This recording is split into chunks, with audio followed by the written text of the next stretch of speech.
Hello, everyone. It's going to be a great night, but before we get started, I just want to read a couple of announcements for you. So if you enjoyed Frost Battles, which we had a couple weeks ago, on March 26th, we'll have the Frame Fatales Game of the Month celebration here on Hotfix. And if you go to gamesdonequick.com/framefatales, you can find more information about that, and I'll let our runners talk a little bit about that here in a little bit. And then also, if you have any ideas for your own one-off events or recurring shows, anything like that, feel free to go to gamesdonequick.com/hotfix and submit those ideas to us. So without further ado, let's get started with our Mario versus NieR race. So Charbunny, I'm going to throw it to you and let you introduce yourself. Hello everyone, my name is Charbunny and I'm here to run Super Mario Maker for Nintendo 3DS. This is a game that did actually come out on 3DS. I'm not lying about this. Here it is. So I'm really excited to get to run the challenge mode. Any percent for that or for you today. Yay! Mario. Lizzie Berry? All right, and I am Lizzie Berry. I'm going to be running NieR Automata, doing the A ending on the Xbox Series S and X. I have the small white one, the Series S, so that's what I'm running it on. Awesome. Well, obviously the same game. Very close. Yes. Yeah, so I mean, we're ready. So if one of you want to count us down, if you want me to count us down, I mean, we're ready to go when you are. I think we're going to be competitive, so it's best that you as a neutral third party count us down for this. Yeah, that makes sense. I got a little taste of that, pre-show, so I got that. All right, so let's get going in 3, 2, 1, go. Awesome. I've hit the start button on my game. Lizzie, how about you?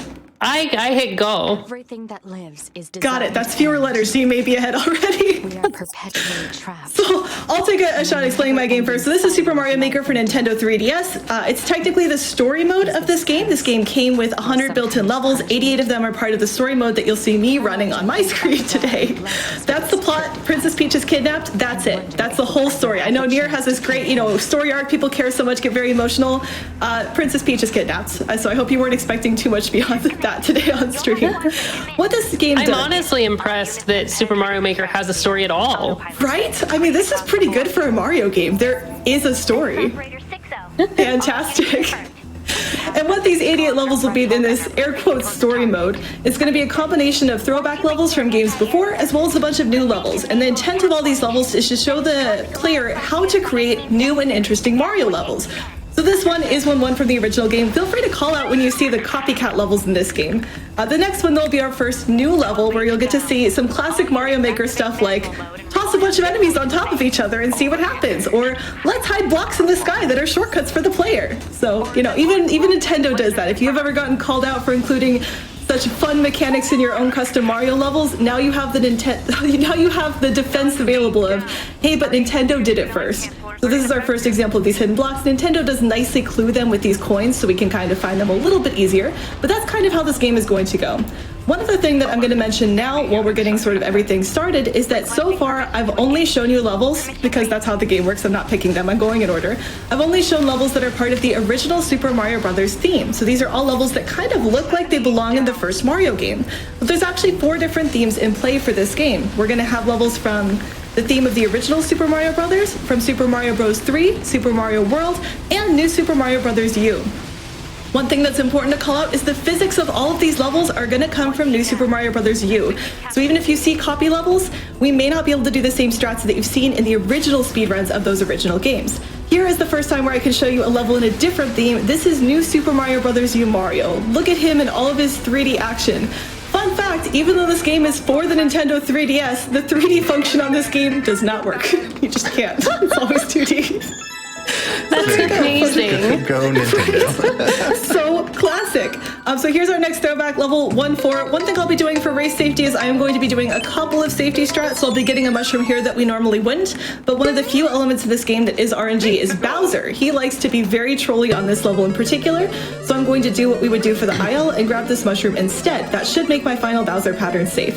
So everyone, feel free to say hi to Bowser as we just run past him and not care if he's rude. Normally in speedruns, we have to reset 1-4 if Bowser is rude, but today I don't care what fire powder he gives me because I can just cruise past him. Thankfully he was nice so everyone can wave friendly Bowser instead of being glaringly mad at him. That's round 1 for me though, so Lizzie, I want to give you a chance to explain what's going on your screen because it looks like quite a lot's happening over there. Oh, well, yeah, I just got control of my character not too long ago, so you're far ahead of me at this point. Yes. You know, this game is like all the really great speedruns where you start with like a minute and a half of can't even control your character, and then you get immediately into an auto-scroller, so this is just the best speed game ever. That's a great way to start. Really quick to explain something on my side. It looked like I was just stuck on that castle for a while. There is a bottom screen in this game. It is a 3DS game, but the bottom screen was not going to fit on the layout. It's not very important. All you're missing is a conversation between a pigeon and a human, which it's fine. They're teaching us about level design. The pigeon is the level design expert. His name is Yamamura, and he likes edamame. That's the other lore of this game. Man, you're getting deep on that lore there. I died in the first Goomba. This is fun. Sorry, so this section is our first underwater level. And that one Goomba is also random. Like, not much of this game is random, but just enough is random to be a fun adventure. And he likes to chill in the middle of that corridor. And what we're going to try to do is swim up and sort of bonk our head on the ceiling and stomp him into smithereens. But every once in a while, especially when the spotlight is on you, he likes to just have some fun and do some adventurous things anyway. So here he is again. You notice he's a lot lower in the water that time, so it's a little easier to get around him. Fun fact, that's one of the hardest corridors to get through if you're trying to do a pacifist run of this, which is where you try not to kill any enemies, because he is just so in the way. Super fun. Are you still auto-scrolling the heck out of things over there? No, I finally got control of 2B. Let's go. So I can talk a little bit about damage glitching, which is how we're able to move through this game so quickly. In NieR Automata, if you dash and then you do a heavy attack while you have a small sword on your heavy attack slot, then you will have then 2B will do something called damage glitching, where she will end up doing 5 times the amount of damage that she normally does. So instead of doing 15 or 20 damage, you're doing 110 to 120 damage. Along with that, the sword sort of flies in the air, floats in the air for a while, just doing extra swings. So you do 120 damage multiple times over, which is how we're able to just cruise through this game without any issue. That is some epic math. This game doesn't have a lot of math. If you're a Mushroom Mario, you can run through things. If you're a large Mario with fire in a cart, sometimes you can shoot more fireballs. I have one instance of getting extra damage in a fight, that's it. We also only fight Bowser though, and he's kind of nice. For the most part, he's not too bad in this game. Who would you say is the actual final boss of your game? Do you think it's Bowser, or do you think it's one of the other characters? Me? Yes. Bowser for sure. Okay, just checking. I know we're racing obviously the same game, so I just wanted to see what your thoughts were on Bowser. It's definitely Bowser. I'm trying to think of who the equivalent of like some of the other characters in your game are. Like 9S, do I think that's the pigeon or the girl in my game? Those are really my only 2 options, which is kind of sad. The cutscenes feature 4 characters total. You got Bowser, you got Peach, you have Yamamura the pigeon, and you have Mary O the human. Mary O. Oh my gosh. See what they did there? You know, now that I think about it a little bit more, the true final boss of this game could actually be Mario, because the final boss is like this character in red. So it could very much be Mario as the final boss. There's a Magic Koopa in one of the final levels. Is that close enough? Oh yeah, for sure. It's the only enemy I can think of in my game that comes anywhere close to that. Oh well, this is a very kid-friendly game in appearance. What I'm doing right now, by the way, is scary though. This is not the way you're supposed to do this level. You are supposed to hit the P-switch right at the start of the level, and that will create all of these platforms. So all the coins you see there would have been nice, neat, safe platforms for Mario to run on. But we want to skip through this big block of stairs at the end, so we instead do very scary jumps through the beginning of the level, and then by the end of it, that saves us a little bit of time. I'm doing a little bit of safety strats for marathon safety. You can actually jump on the P-switch in midair and sort of fly through that set of bricks, but unfortunately the beginning of this level is just waiting for a P-switch timer to run out, and you don't want to repeat it if you don't have to. So a little bit of safety there. As she's doing safety strats, I'm proving that walls are no object in this game. I've been out of bounds, I think I'm on my third time now. In the first, 7 minutes of this game, and I'm running around next to lava because, you know, let's be super safe here. Yeah, I was running around next to Lava too. See, same game, obviously. Same game. Maybe not so much. My game does not really have any out of bounds or super big glitches. So this game doesn't have any major skips. This is just every single level in story mode in order. The only thing that we can kind of count as skips are when we do Kaizo tricks, which are specific things you can do in certain Mario games that let you go a little faster than the level intended, let you sort of take advantage of certain item mechanics. Yeah, Goombas today are being a jerk. Take advantage of certain item mechanics in order to be able to cross gaps that you otherwise wouldn't. We'll see those a bit more, I think, starting in World 5. We'll see something in 5.3, so I'll talk about it more there. But otherwise, this is the second Goomba. This level has been so frustrating lately, and it's really annoying. This is a throwback level, by the way, so shoutouts to 1.3 in the original Mario game. So we'll talk about those more when we get there. Do you have a lot of glitches in your game? I have exactly 0 glitches in this game. We don't go out of bounds at all. We definitely don't break the damage at all. Like, there's just, everything is perfect about this game. Completely I don't normal believe game. you. You don't believe me, just keep watching, I promise. We're gonna run everything through exactly as intended in a casual playthrough. It's gonna be great. Did you just call someone a liar live on air? All right, fair. He called me out. He got me. Sorry, I'm only a little bit salty because I died to Goombas 3 times at 3-1, which is a nice round number because it's 3-1, but not optimal gameplay. So hopefully I'll clean this up as we go through. That's just a trouble spot though, because there's not a lot of room with those Goombas if you're going fast. Fun fact that we did get 100% on that level. The reason we're running any percent, not 100%, is because 100% is 7 hours long, and I'm pretty confident I would lose that race. 7 hours? It's 650 is the record. It's not super optimized, realistically, because no one wants to run it. But oh my there is gosh. a time for it. There are 2 times on the leaderboard, in fact, so woo!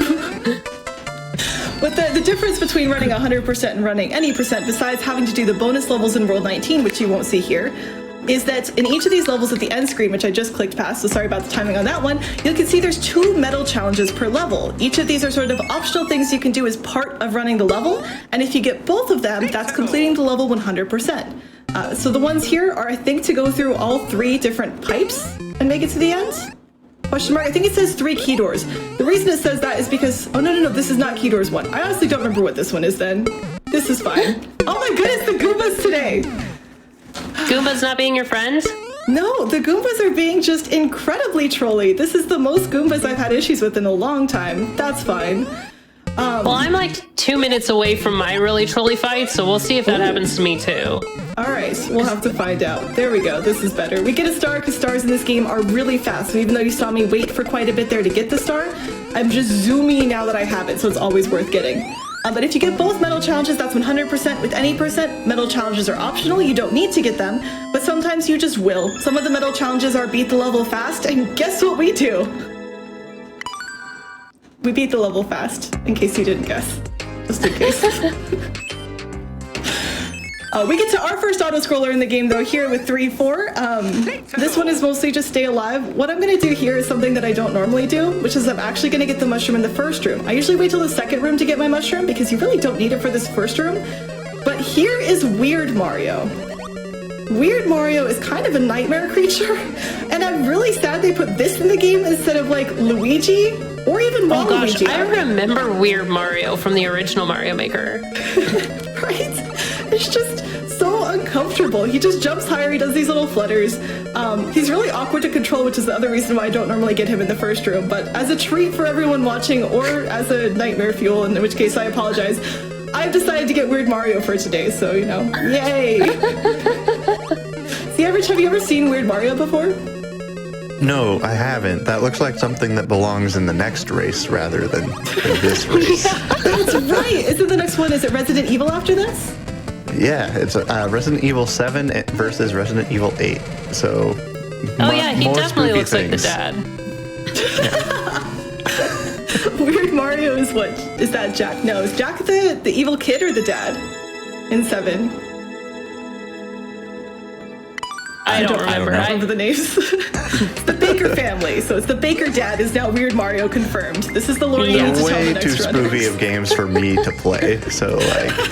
Me I have too, no but idea. I'll watch the speedruns for them because speedrunning is neat. So I'm excited. I'm definitely sticking around to watch Resident Evil Race. That sounds absolutely fantastic. Yeah. So something about NieR Automata is it has really cool movement tech. You're gonna see here, I'm gonna start doing a double lift, which is like if you jump and then you heavy attack really quickly, then you'll do a lift, but you're only allowed to do that once when you leave the ground. But if you do that on a slant, like on some stairs or on some slanted rubble or whatever, the game registers you as having been on the ground again and lets you do it a second time. So we're able to skip running all the way around this huge robot boss that we're standing on top of right now, because we're able to get such height with that lift, with that second lift, which is really nice, just like time save. No kidding. That looks not fun to have to go through normally. Do you know how much time it saves to go around the robot instead of through it? Going around the robot loses time.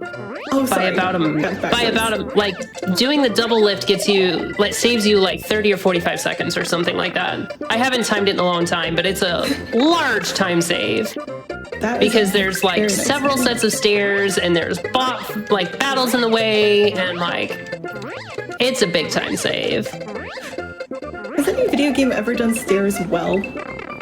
Like, I was thinking of this because Resident Evil is the next one. I know they have stair skating as one of their mechanics in some of the older games. They do, yeah. In this game, we try on levels with stairs at the end to get stair jumps, which is a very difficult timing to pull off. You have to land on the very corner of the stair and jump immediately upon landing. If you see Mario animate at all with his running animation, you've missed it. So those just nice bonuses we go for in our game. But I don't know. Are there games that do stairs? I know Monkey Ball has stairs, which is stairs in a ball game is just not a great idea either.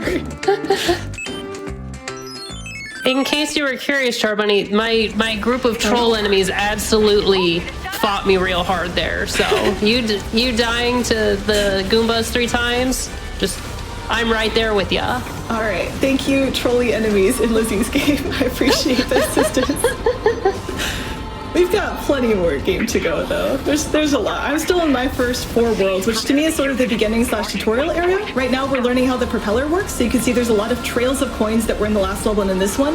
Whenever you see very obvious trails of coins, that's a good hint that this game is trying to teach you how to do something. So in this case, it's trying to teach you how to use the propeller. In fact, all of World 4 is about flying. So the last level we got our cape, here we're going to get a propeller. And on the next one, we're just going to learn about twirling, which is just a thing you can do in this theme, where you just sort of spin in midair. And it's really nice. The next level always reminds me of like a ballet, because you're just spinning around a whole bunch. I don't think Bowser goes to the ballet, but maybe Mario would. Maybe Peach would. I don't know. Questions for the audience? Bowser definitely does ballet, for sure. I think it'd be neat, you know? He's worn cat ears before and everything. I think a tutu would fit him. Yeah. Fluffy. You have to watch out for his spikes, though. I don't think I'd want to be like a dance partner with Bowser. I think that would be a very big hazard. Yeah, spikes, fire, anger. Yeah. All of the above. Lizzie, if you had to pick one dance partner out of the Mario universe, who would it be? One dance partner out of the Mario universe? Yes. Rosalina. Oh, that is a good answer. She's just so awesome. Right? You wouldn't have I to worry choose about her when I'm playing Mario Kart, or like anytime she shows up in one of those games, I'm just like, I'm going to be Rosalina. I also really like Rosalina. That's a good choice. Right, and you don't have to worry about her stepping on your toes, because she just doesn't do that. She's just floating the whole time. It's like perfect. But here we go. Here's Bowser. Bowser did bring his kid to the ballet, I think, so that's kind of neat. See, look, there's 2 of them. Little friends over there. They fall in the lava, just don't look at that part. Look at them being friends. With that, though, we're finally out of tutorial section for this game. I know we've been playing this for, you know, some amount of time. 15 to 20 minutes, but this game, like the first 4 worlds really are about teaching the player how to play a Mario level. It turns out it's really hard to make Mario levels if you don't know how to play them. Especially since in order to share your levels with other people, you have to pass a clear check, meaning you have to have beaten the level yourself. Nintendo tries not to allow levels to be uploaded that are unbeatable. So the first section of this is just trying to make sure you understand the basics of Mario. And now we're going to get into some specifics. So worlds 5 and 6 are about things that bounce, 5 being especially about springs, and we're going to mostly see the Mario world theme for a lot of these. And that's because Mario World is the first theme where you can really do a lot with items. That's the theme where you can throw them in all different directions, do all sorts of fun adventures, and it's where, again, a little bit later, we're going to see our first attempts at Kaizo tricks. For now, though, we see that springs can be put on their side. Ooh, that's exciting. And our goal is just to try not to get hit by these high-velocity Koopas that are bouncing around. I missed my first cycle, so we're going to go second, and we're good. You can hit a vine and go up the vine very nice and carefully to dodge them, but that's slow, so we're going to go fast. Yay, speedrunning. There's so many times in this game where you intentionally avoid the like intended route because it's slower. Like when you're running to the factory near the end and you're supposed to like jump up on this semi to get up on some rubble to get up on top of a like an overpass. Instead, we just jump all the way up because 2B has incredible aerial movement that the game just never tells you about because speedrunning. That's awesome, though. It does look really cool. The first time someone shows up in a stream and they see you do something like that, and they're just like, oh, you can do that. Neat. Now, it's fun when games give you multiple movement options so you can sort of take advantage of the right ones for the situation. In this game, for the most part, we can jump and we can run. There you go, that's Mario. But you do have different power-ups that you get throughout, and as well, again, different themes will have different things that you can do. So you can only, for example, twirl, ground pound, and wall jump in the latest theme, whereas in the original Mario theme, like, you can't do any of those things. You really can just run and jump. Here's where we get our first attempt at Kaizo tricks, though. The one I'm going to be going for here is going to be a spring jump, where I try to drop a spring and then bounce off of it while it's in midair, kind of like I would have a double jump. I'm going to have 3 tries to do this, and I'm actually going to bring the same spring with me for all 3 tries. The first spring gets lost. I missed the first one. This is our spring. This is the spring we're going to be bringing with us through the rest of the level to sort of shortcut some of the areas we don't want to have to do. This whole level is all about different items, and so the game is designed to have you go down into these, everything is trolling today, designed to have you go down to these pipes, and each pipe has a different mini item challenge. So this first room that we're in is going to be the spring item challenge, where you learn how springs work.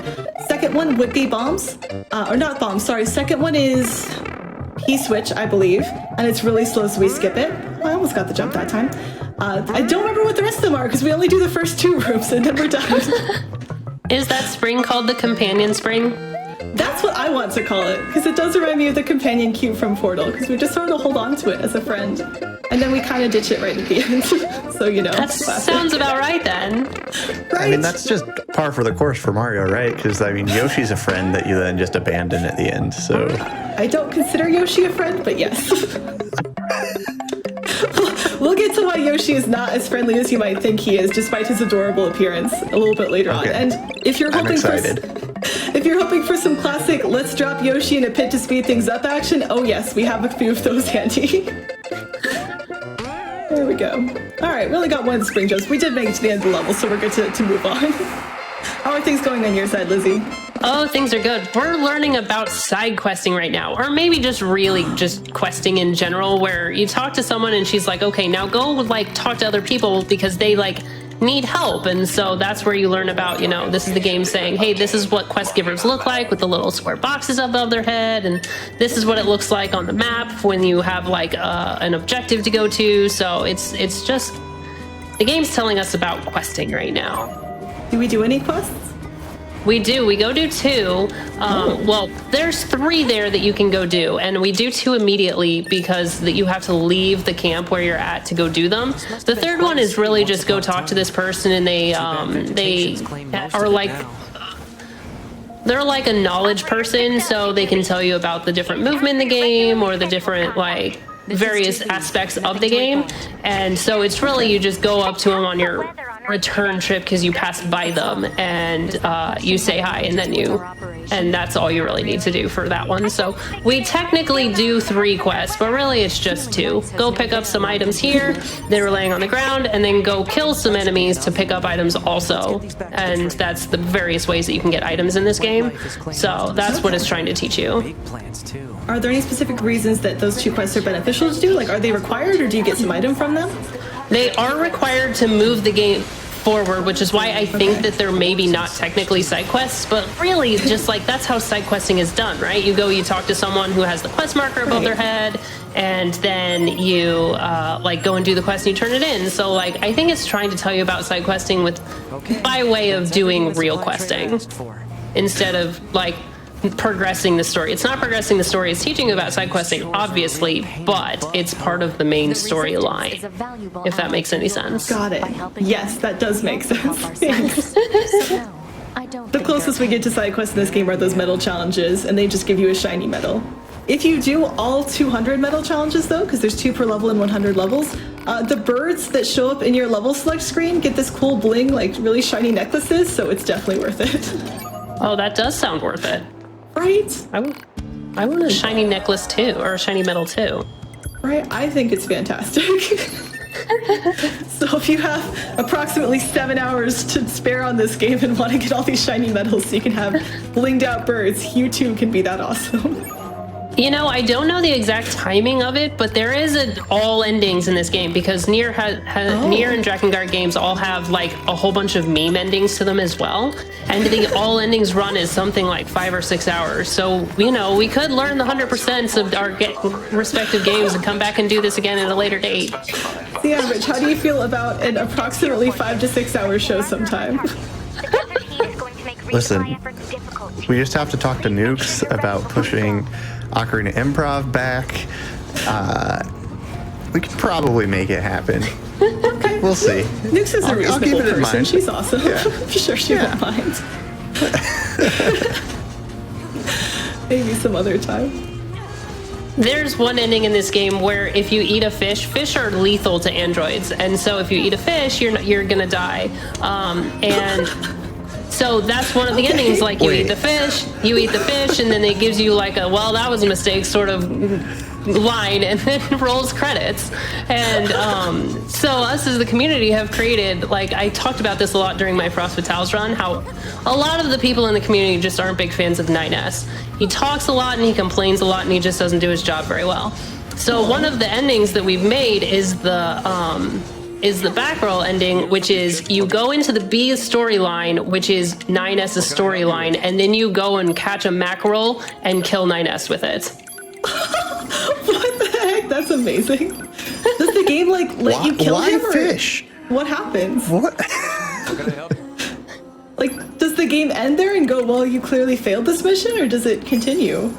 And just like it'll no roll credits and then it'll let you load up your most recent save. Wow.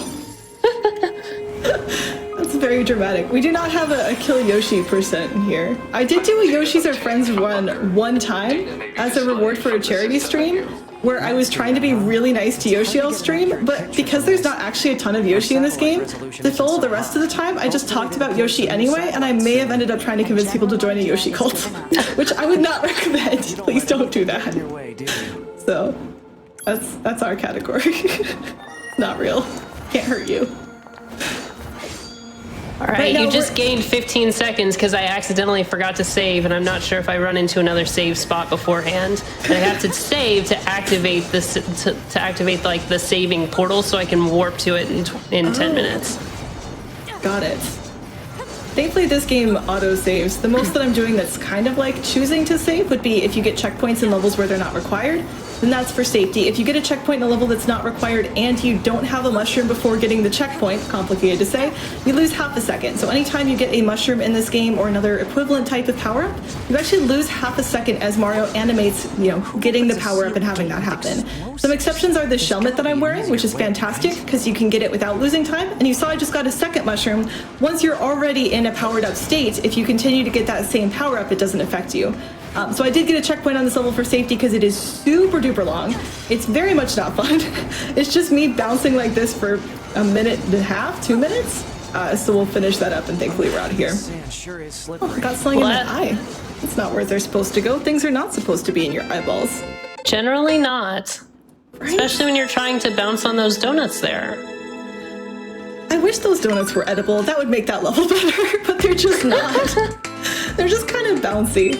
And they have a lot of different angles, so depending on where you land on them, you'll get different momentum, and that's not an issue in that level, which is just an auto-scroller, so you're just kind of chilling. It will be a bit of an issue later on in like 16.1, when we really want to get certain angles on certain jumps.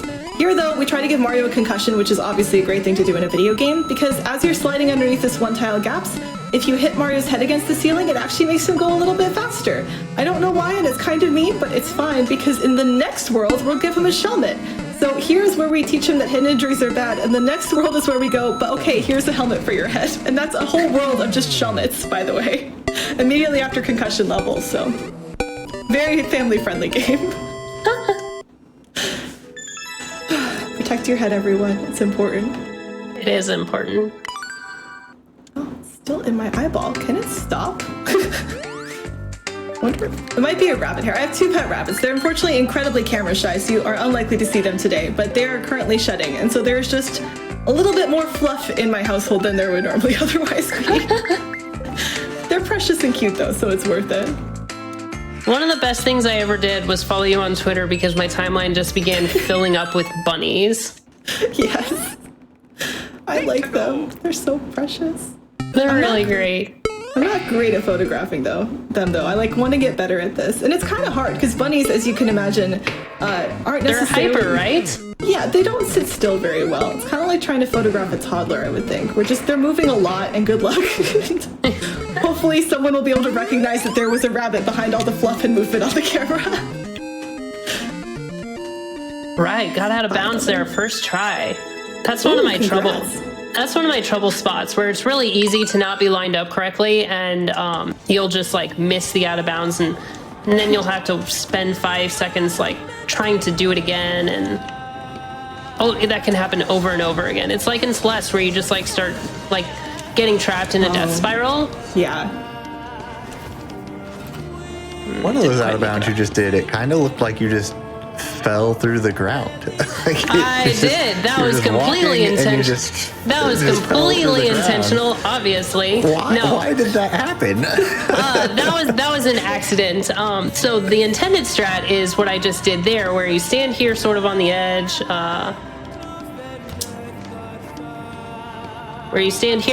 and then you run off and you swing your sword a whole bunch, and that's basically just to hit a story trigger. Something very, very important is happening on my screen right now, which is that Bob is in the game. This one-up mushroom in this level, his name is Bob. Everyone please say hi to Bob. He's the friendliest character in this entire story. Sorry, please go back to your discussion of out-of-bounds tricks and how they work. I apologize. I just needed everyone to know that Bob is here.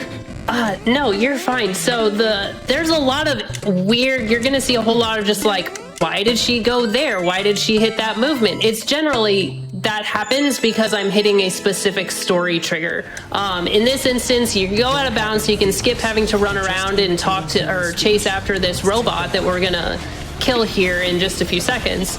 But in this specific instance, you have, like, part of that chasing that robot around is that you hit a story trigger.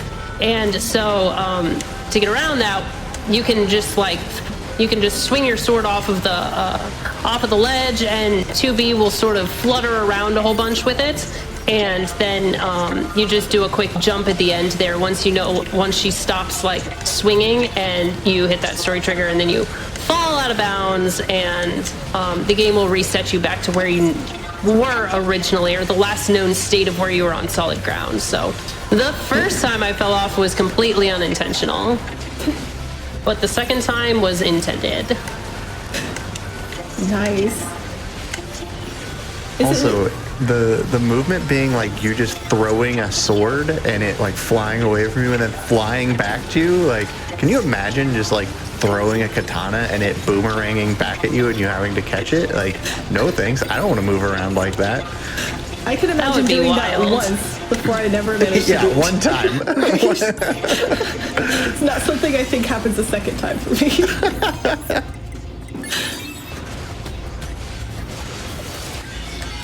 There we go. Also, just a content warning, there is a naked android here. There's no genitals, but there aren't clothes either, so that's a thing. For anyone curious, Mario remains fully clothed throughout this adventure, so no concerns on this end. Dodge. Projectile. Deflect. I think he's evolving. We better finish this. We're just sort of chilling. We just finished World 7 over here on my side, so what you can't see on screen is that, again, Mary-O and Yamamura the pigeon are having a great conversation about level design and what shelmets are, but now we're moving on. We're good. And all that is for me is smashing through the text, nothing exciting. something I did when I was in the desert was I went and picked up an extra pod. It's just laying on the ground there, and it's really easy to miss because it doesn't show up on the map as anything that's there. You just have to sort of notice it. It's about a 30-second detour, but it gives you a huge DPS boost because you can swap between the pods to do extra pod fire, which does hundreds of damage. So it's a really great DPS boost, and so it's absolutely worth the cost of 30 seconds to go pick it up. No kidding. How does then the pod switching work? Is that like a hotkey in the game, or is that a combination of buttons you have to press? It is, because there's like 5 or 6 different pods that you can get. Most of them are just bought. Right now I have one that is just shooting the machine gun, but then you can switch it and it will shoot like missiles, and so that's what you do.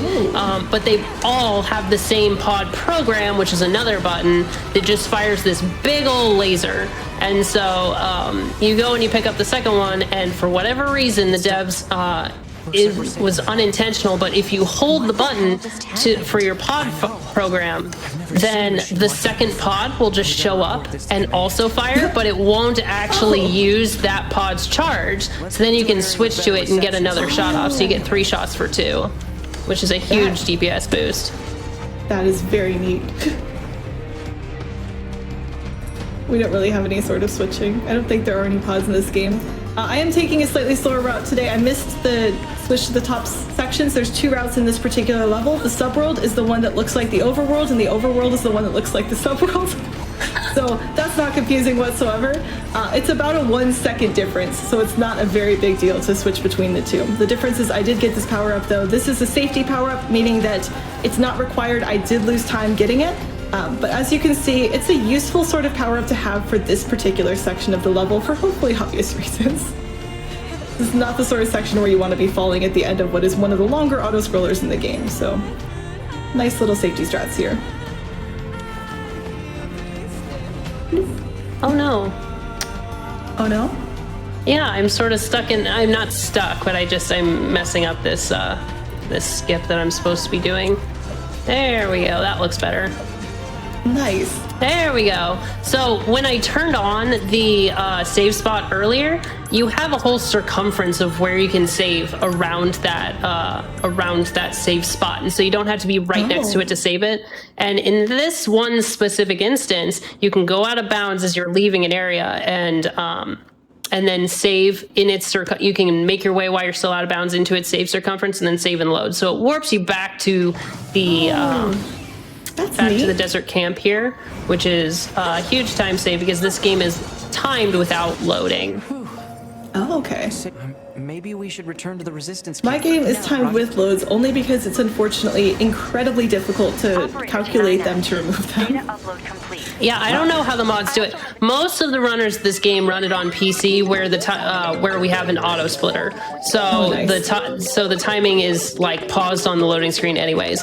But they will, for the console runners, manually go in and pull out the time, or pull out the loading times. So it only happens like 10 or 15 times, but that's got to be a lot of work to do. Like, I would not want to have to do that job.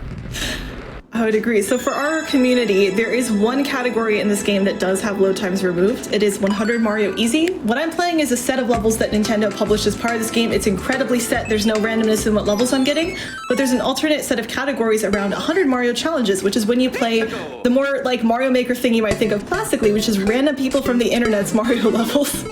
As you can imagine, that's about as much RNG as you can possibly get in a game.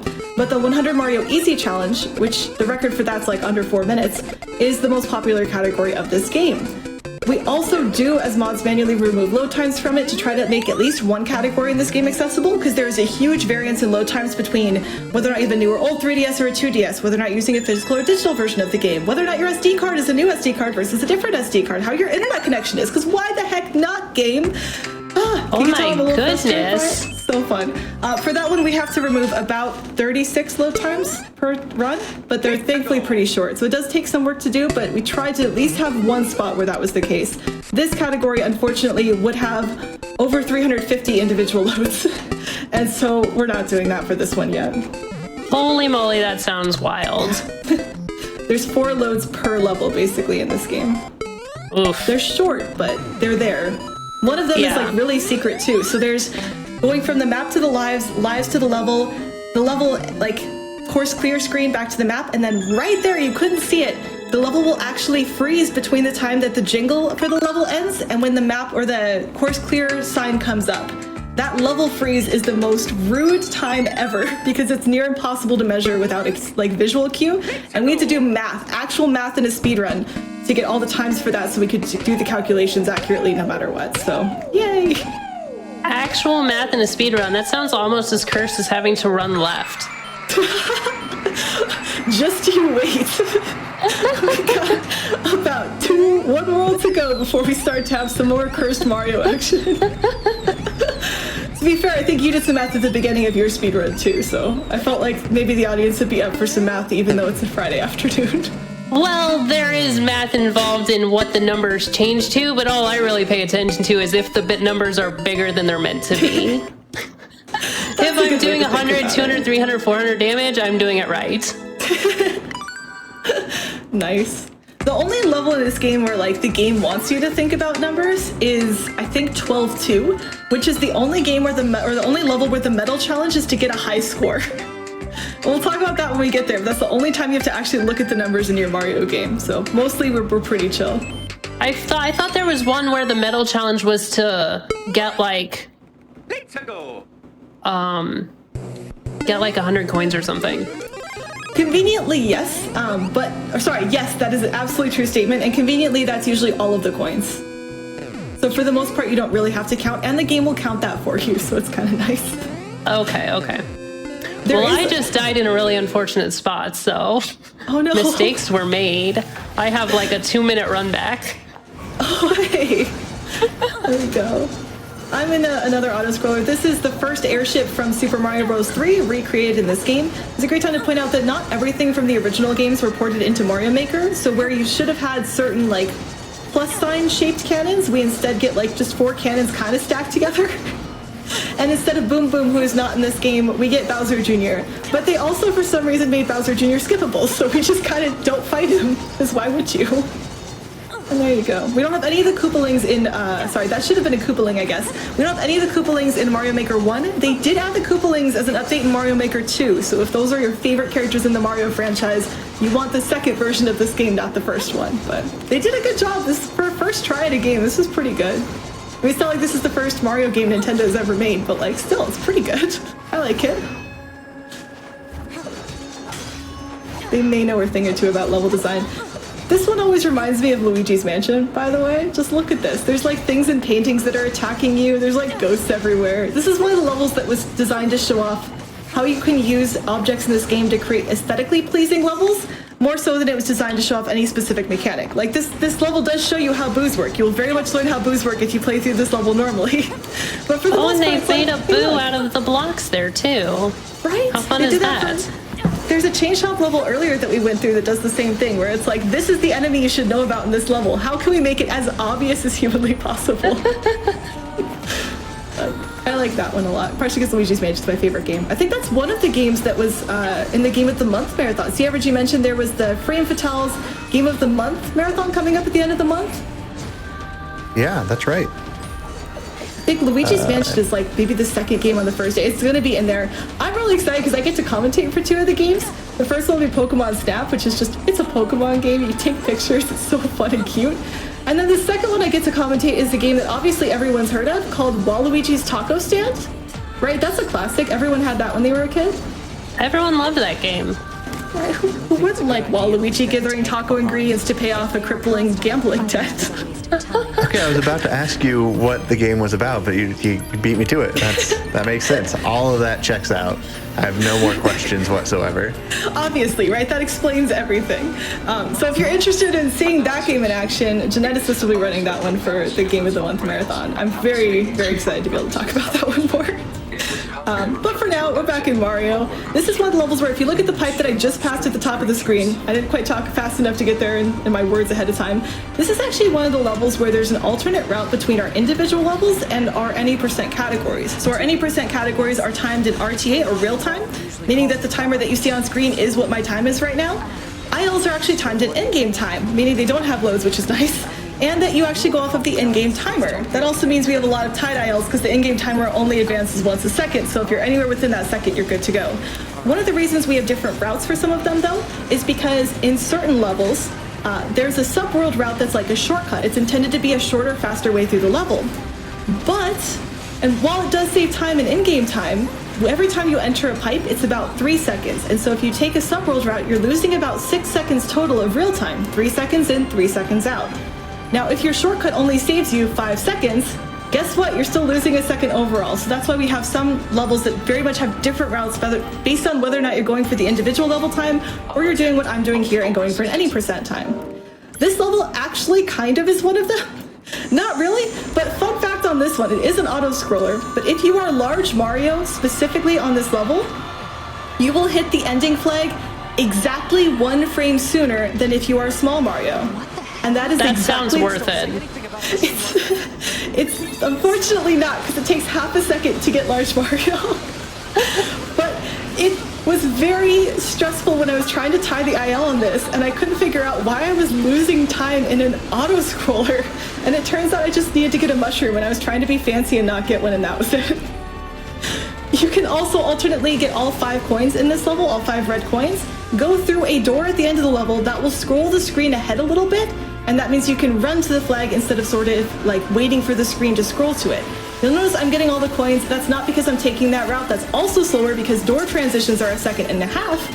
But it's just because this way I at least do the same thing every time I play this level, and whenever I don't do this, I tend to try to keep myself interested by doing other things, and those other things usually involve Mario falling into a pit accidentally. And this is not a level you want to have to replay, so that's why we get this key. We're not going to use it, we're just going to sort of waltz past the door, but it's there. Neat. There's the door you could use to get the IL time. Here is me missing the IL by exactly 1 frame because I am small Mario. Ta-da! How are things going on your end, Lizzie? Well, I just got an extra hacking sequence, so things are not going great. Oh, what's a hacking sequence? I died at the most unfortunate time because if I had died literally just 10 seconds later, it would have been in the boss fight and the checkpoint would have put me back and I wouldn't have lost 2 minutes, I would have lost 10 seconds. But hacking is very true to life from what I understand. You get hit by this like wave or this little circle deal, and then you go into this mini game where you have to go and shoot all of the little boxes before they can take you out, before the enemy can shoot you. And so I assume that that's exactly how hacking works in real life. I'm a computer science major, can confirm that's exactly what we learned about in my digital security class. Definitely was all about shooting boxes and nothing about man-in-the-middle attacks.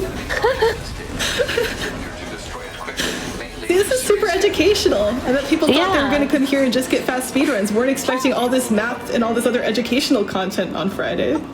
Thanks for the assist. See, Average, how is your brain doing? Do you feel like you're learning a lot today? I think. Oh, absolutely. I've learned all about throwing swords and going out of bounds and, you know, jumping on blocks and whatnot. Running right. Learned a lot about running right. Oh, okay. Well, I hope you don't hold on to that too strongly. We're getting there. I guess. I'm on 9-7. We're looking for 10-1. No spoilers, though. You know what that is, and you haven't figured it out yet. We don't spoil. How many worlds are there in your game? We have 18 worlds. It's a great question. 18 worlds in the main story mode, which is what I'm playing through with a total of 88 levels. And then there is a World 19, which is a secret bonus world that you unlock once you beat the game and get enough medals to unlock each individual level. That has a total of 12 levels, which is why our total number of levels is in fact 100.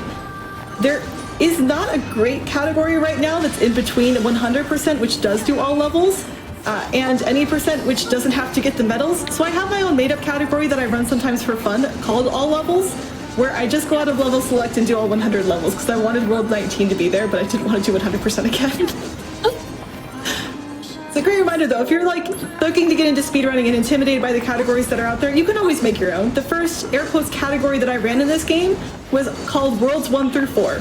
and all I did was run Worlds 1 through 4, because running a 2-hour game as your first speed game is intimidating. But by running the first 4 worlds, I could get a sense for what was different about running the game as an any percent versus an IL, right? The difference between aiming for perfection in an individual level versus aiming for consistency across many levels. So would absolutely encourage you to do whatever works for you if you're getting into speedrunning. It does not have to be on a leaderboard for it to be fun. I still have like a tracker of my times for Worlds 1 through 4 from when I was getting started.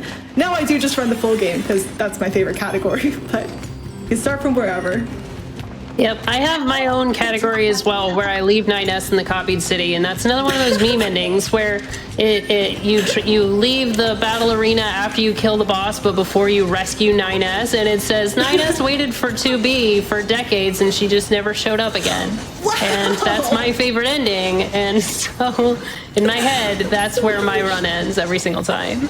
That's fantastic. Here's the spot where please make sure you're seated. Please make sure you're watching out for your loved ones. We are going left in a Mario game. This is not a drill. This is a Mario game. This is a platforming game. We are going to the left. This is the opposite direction is right. This is not how things normally work. This feels incredibly weird and awkward. I'm doing my best to get through it. Oh my goodness, please try not to panic. Okay, it's fine. The left part is done. We're back to going right. I hope everyone survived that. Everyone okay? Quick check-in on my friends. Both of you doing all right still? Doing good. I just lured a moose in to ride it. So... because I bought animal bait earlier. So, you know, obviously the thing to do with that animal bait is to lure a moose so you can ride it back to camp. Of all the sentences I was expecting for today, that was never one of them. I could have gotten on a wild boar as well, but the moose was closer, so... Got it. Okay. I'll take it. That looks fun. Yeah. We get to ride boots in my game. That's about it. We don't really have a lot of other riding on enemies. So here's where we get our boot for the first time, I think.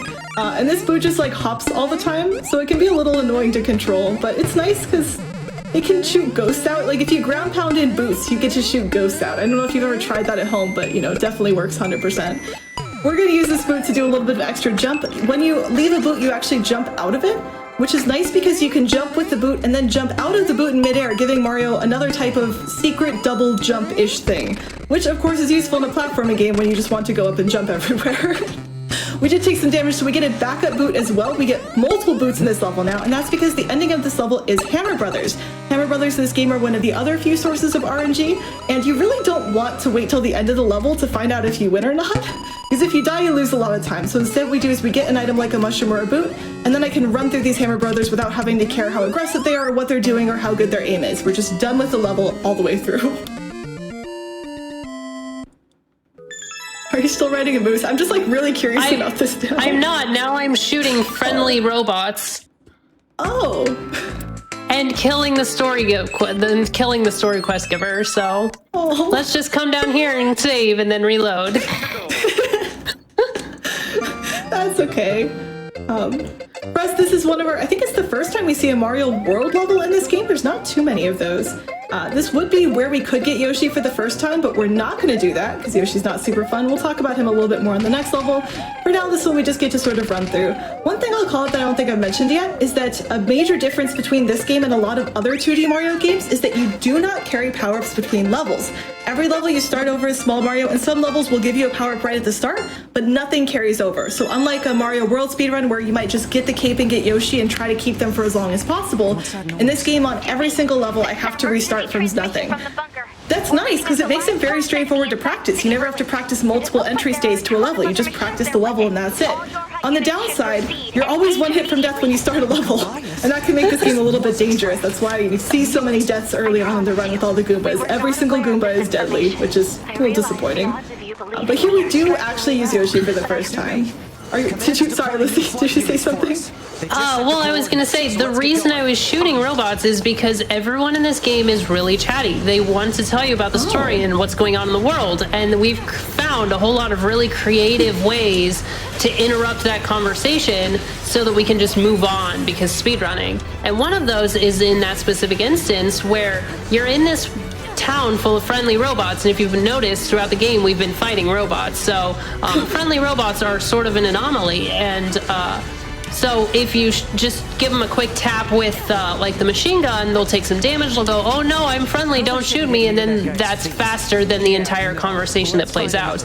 In this instance, I accidentally fired the pod program, which has an AoE effect, and I accidentally picked up Pascal in the back end of that. So I had to, so I completely had to like reload my save so that I could, because Pascal is who gives you the quest to like keep going with the story. So that's why when you're like, "How's things going?" I'm like, "I'm great. I'm shooting robots right now." That's what was happening. I feel like I understand a little bit better. Also, I feel like I love explaining things. I think maybe I would be a good friendly robot, but I don't think I'd want to be in the NieR universe. Doesn't sound very pleasant. Yeah, you know, these poor robots have a really, really sad story, and I say that a lot about a lot of the things in this game. The stories in this game are all just super devastating. So don't go into this game with if you have a faint of heart, because it can be really problematic if you get really attached to some of these characters, and then, you know, they may or may not just end up dead later. That's sad. The good news is, if you want a game where no one dies, really, you can play this one. It's just kind of here. Except for all those Goombas and their Goomba families. Well, if you manage to get attached to those Goombas, that's impressive. You're welcome to. We're gonna ditch Yoshi. He's gonna be slow. Nope, he's back. All right, I tried to ditch Yoshi, and he immediately came back and was like, "I'm not going anywhere." That was instant. Yoshi was like, "Not today." At this point, I would normally ditch him, but I feel like he's earned finishing the level, so we're just gonna keep him. It's not optimal, but, you know, I feel kind of bad. So I actually had a pretty poor start to this level. You have to wait for Yoshi. So one of the reasons Yoshi is awful, I'm just going to start on that real quick, is that when he spawns in, there's a bit of a delay before you can actually interact with him. So you saw him pop out of the egg at the beginning of the level, but if I had immediately run toward him, I would have run through him and onto the spikes and died. You have to actually pause at the beginning of the level. And oh my goodness, pausing is speedrun. So that's like reason one why Yoshi's a little bit slow. Reason two is that Yoshi's flutter, which automatically happens if you hold the jump button at the end of his jump, is actually slow as well. So when you're jumping with Yoshi, you have to do this very special balance to try to jump far enough with him to clear whatever gap you're trying to go through, while not going far enough that you trigger the actual flutter animation, which will slow you down. The third reason is he likes to re-grab you when he shouldn't, and this one honestly is fair. That's what happened there, is if you drop Yoshi, sometimes if he gets close enough to you as you're trying to go away from him, he will magnet you back onto him, like very suddenly, very snappily. And if you're trying to do one of the classic drop Yoshi in a pit maneuvers, you will actually die in the pit with Yoshi. That's why that one I think is fair. That's his revenge. Is that magnet thing unique to this version of Mario Maker? Because I feel like anytime I have to, like, anytime I'm trying to keep Yoshi, he avoids me like I'm the plague. Oh, really? I don't know how much Yoshi mechanics differ between Mario Maker versions. I just know that specifically one of the endings that we're going to try to do in 15.1, which is the other main here's Yoshi, here's how to do Yoshi levels, we will try to do a very special jump at the end, and Yoshi can absolutely ruin your day. We should probably say nice things to him so he doesn't do that, but we'll see. It's fine. We'll see. Thankfully, the first time we actually get him in the run is during the auto-scroller, and because none of those things affect an auto-scroller, because none of them affect real-time, it's just sort of, it affects your momentum more than anything else, and in an auto-scroller, momentum isn't really an important thing to worry about. We can chill with him in that first level, and he acts as like a free hit, because you don't have to get a mushroom to be safe with Yoshi. You just can get a Yoshi instead of a mushroom, and that's pretty nice. In any other non-auto-scroller level, when you mount or dismount Yoshi, you will lose all your momentum, and so he is a bit of a time loss to grab. But because he's useful for a few tricks, we do have to grab him anyway in a few places.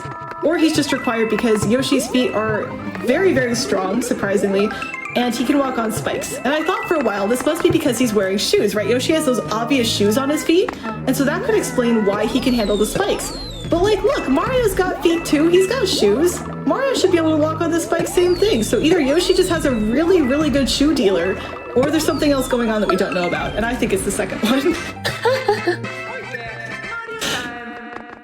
Yeah, that's a really good question as to why Yoshi can walk on spikes and Mario can't. Because you're right, as soon as you said that, I was like, oh yeah, that makes sense. Hear me out. Yoshi hovers like Rosalina, but you can't tell because the shoes are too big. Yoshi's just hovering inside of the shoes. That's how it works. Okay, I think that makes sense, but the thought of a constantly hovering Yoshi is somehow incredibly threatening for some reason. I do not want that to be the real answer. That explains why he comes back so often after falling in pits, though, right? If he's hovering, he probably doesn't take fall damage either, so it all works out okay. I mean, neither does Mario, but, you know, while we're theorizing. Can you imagine a Mario game where Mario takes fall damage? That'd be rough. Doesn't that happen in Mario 64? Yeah, any of the 3D ones. Oh, that's maybe. actually a I don't thing. know. Sunshine as well. 2D's not so much, thank goodness. Right, but Does he take yeah. fall damage in Odyssey? I think he just like, I don't think he takes damage, but he like shudders when he hits the ground really hard. Well, in those later 3D ones, he has half the health that he has in like Mario 64. He has like 8 hits that you can take, and in what is it, Galaxy Onwards, he just has 3. And so I think that I don't know. It was a long time ago that I played Odyssey, but I know that he takes fall damage. Yeah. Yeah, sacrificed health in order to not take fall damage anymore in later games. But I do know for sure What a that he tricky takes fall deal. damage in 64. Gotcha. I will say it has our- been brought to my attention that apparently chat thinks Yoshi is a friend. Yeah, I was just gonna say Yoshi is a friend according to chat. Yoshi is a friend until you see Charbunny's cursed Yoshi cosplay. So for that stream where I may have tried to start a Yoshi cult, one of the other charity incentives was I tried to do a low-cost Yoshi cosplay, and it did not turn out well. An attempt was made. There was clearly an attempt. You could probably guess that I was trying to do Yoshi, but like it was not pleasing on the eye. We'll just leave it there. Sorry to fall off partway through too, because it involves balloons, and that just immediately tells you how bad it was. Oh, well, what we're in right now, by the way, is another themed world. So some of the worlds in this game are themed around certain items. We saw flying as a theme in World 4. We saw springs as a theme in World 5. This world is entirely themed around Koopa clown cars. Classic, right? Every good Mario game has to have an entire world dedicated to Koopa clown cars. But the key things here, there's 2 varieties of Koopa clown cars. Here we go on the Koopa clown car lore. The regular ones and then these fire ones. These fire ones, as you can see from the pattern, resemble a certain famous person. We like to call them Guy Fieri cars. And as a result of this being the longest level where you get this particular type of clown car, this level is canonically named, and by canonically I mean as a community we say it is, Nintendo's never confirmed or denied it. This level is called Flavor Town. So welcome to Flavor Town, everyone. In addition, this is the level that I was talking about where you can get a high score as the medal challenge. Usually I don't go for that. The way that you would get a high score is by hitting a bunch of these enemies at the same time. You can see that if I hit a bunch of enemies at once as opposed to one at a time, I will actually get higher scores. So it starts at 200, but I got 400 the second time because I hit 2 enemies instead of 1. Generally though, having a bunch of enemies on screen gives you a lot of chances to just end up very, very dead. And you don't want that to happen when you're speedrunning a Mario game, surprising no one.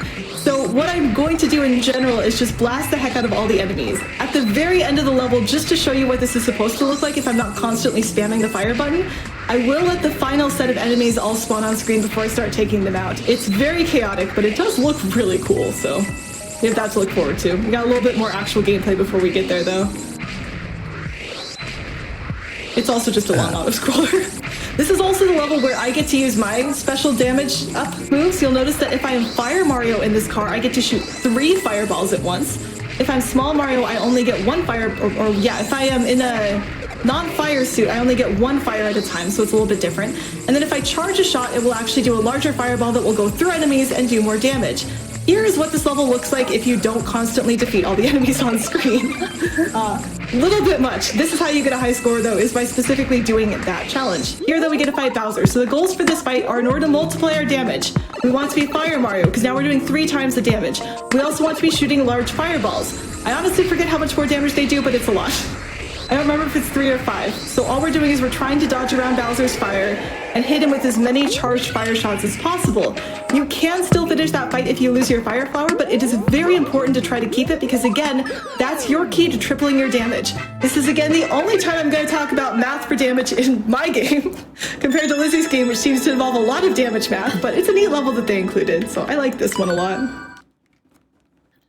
Well, speaking of damage math, I got really terrible RNG, so I got no damage boosting plugin chips to be able to improve my damage output, no. So... That does not sound fun. It's not great. What are the chances of something like that? Like what is the RNG like for damage chips? I would say once every 20 or 30 runs, I don't get a damage chip. So, wow. Really bad. This is a very special sort of run to observe everyone. Yep. Maybe I'll pick one up here in a little bit. Is this something you can buy as later. a backup? Looks like the forest Do what? is just ahead. Is this something you can buy as a backup, or do you have to sort of get them by luck? I'm not actually sure if you can buy them. But, you know, we pick up chips throughout the run, so I will check again here in a little bit. Okay. Hopefully we'll get some crit or some weapon attack up. Just something helpful. Yeah, when I went into the menu to change up my chips and attack was dithered out, I was like, oh no. Keep your guard up. Oh, I'm in trouble. I will too be. Just Just to let picturing you both know, we're ready for a break whenever. So just let us know when you're both at a good stopping point, and we can go to break for our. Are you at a good point little immediately rest. right now? Because if not, it's going to be in like 20. Nope. Okay. Sorry, I was talking. Yeah, I can take a break at any point. Okay, sorry. I have to generally take a break between levels, and I was about to start one, and I started it before I was able to ask my question. Yeah. So I'll tell you when I finish this level, and maybe we can take a break at the end of this one while I'm between worlds. Yeah, totally. Awesome. This is the expert level Koopa Clown Car level. It's not really expert level, it's Nintendo, but this drift course at the end is really tricky to get through without hitting stuff. Because the Koopa Clown Car does have very floaty sort of drifty mechanics. So I feel like this is the Mario Kart equivalent level in this game. But that does finish off the Koopa Clown Car world, so we're finally going to get to move on from that one. So at this point, I'm good for a break anytime.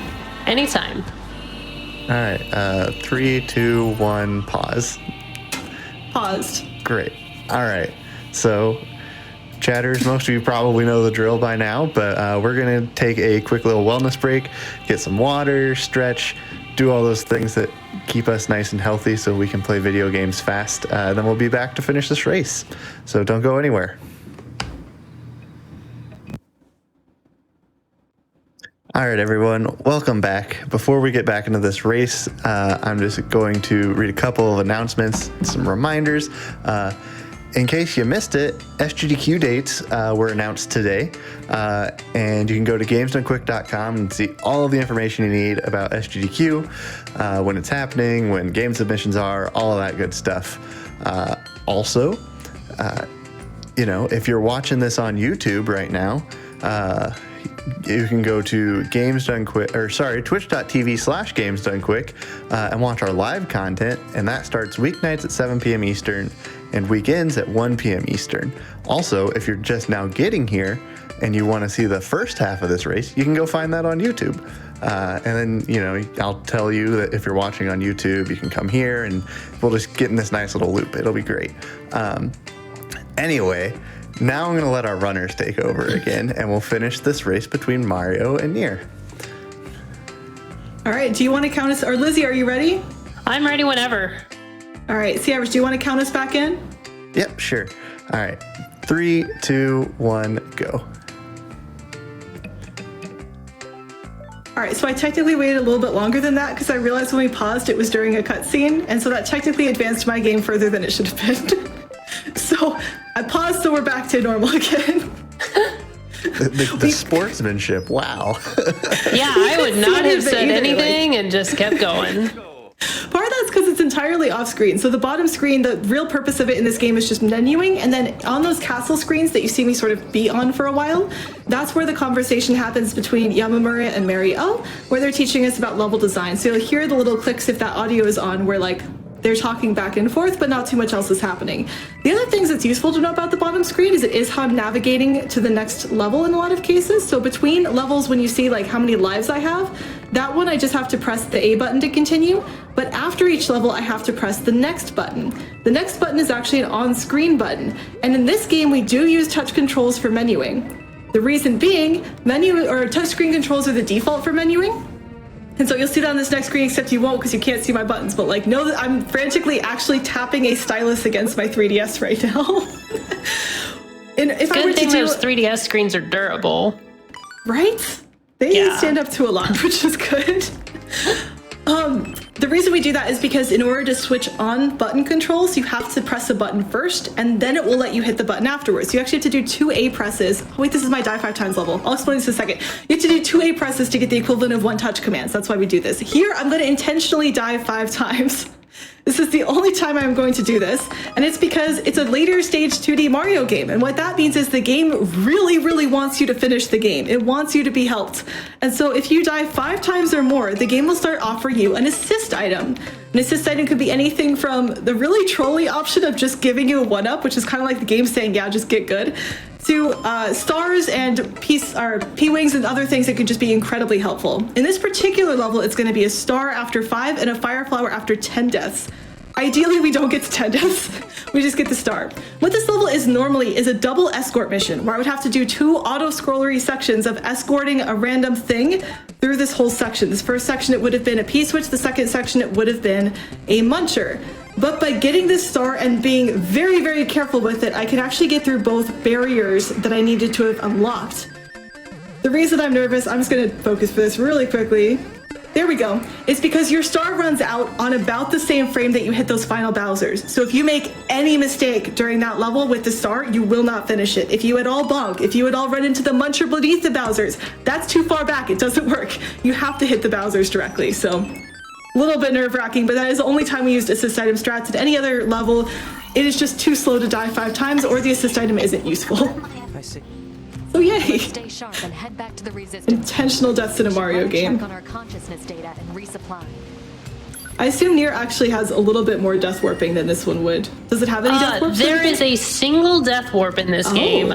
We've done it already. I want to go to the Resistance Camp here. I was sitting there staring at my warp screen like, which of these do I want to go to? Resistance Camp. There is a single death warp. This game has a sort of a Dark Souls-esque kind of thing where your body stays where you die and you can go and pick it up if you care about the plug-in chips that you have, if you want the experience that you have. Otherwise, you can just leave it and it's fine. It also, for whatever reason, while it leaves everything on your body, it carries along the story-required items that you pick up along the way. So there's one spot where you go and pick up a story-required item and then die to warp back to the spot you just were. Because you don't get any experience in between, like, the time frame that is the death warp, but you do pick up a story-required item. Well, that's kind of neat then. Yeah, Do you have to worry about losing your plug-in chips during that, or can you keep them safe somehow? We haven't put on any plug-in chips at that point, so there are none to lose. Well, there you go. The stress. Yeah.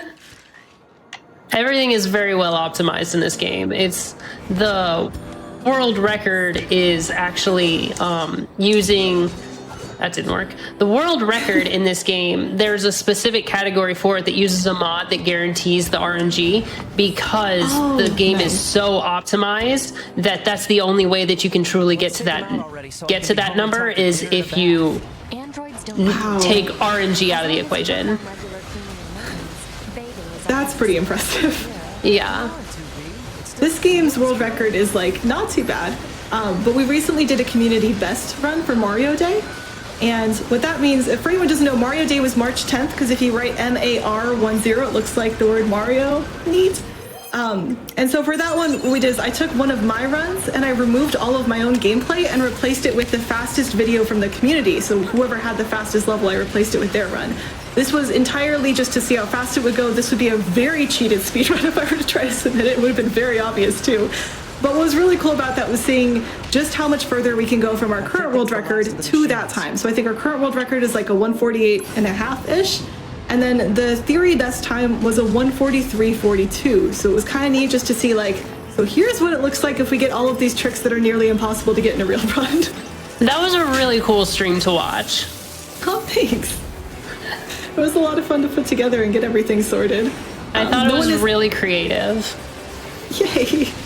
Yeah, no one's tasked the full game for this yet, so that was the first time we'd really been able to see, how much time could we save. And it was also really inspiring. After putting that together, there's a number of new strats that I went through and was like, I want to learn this.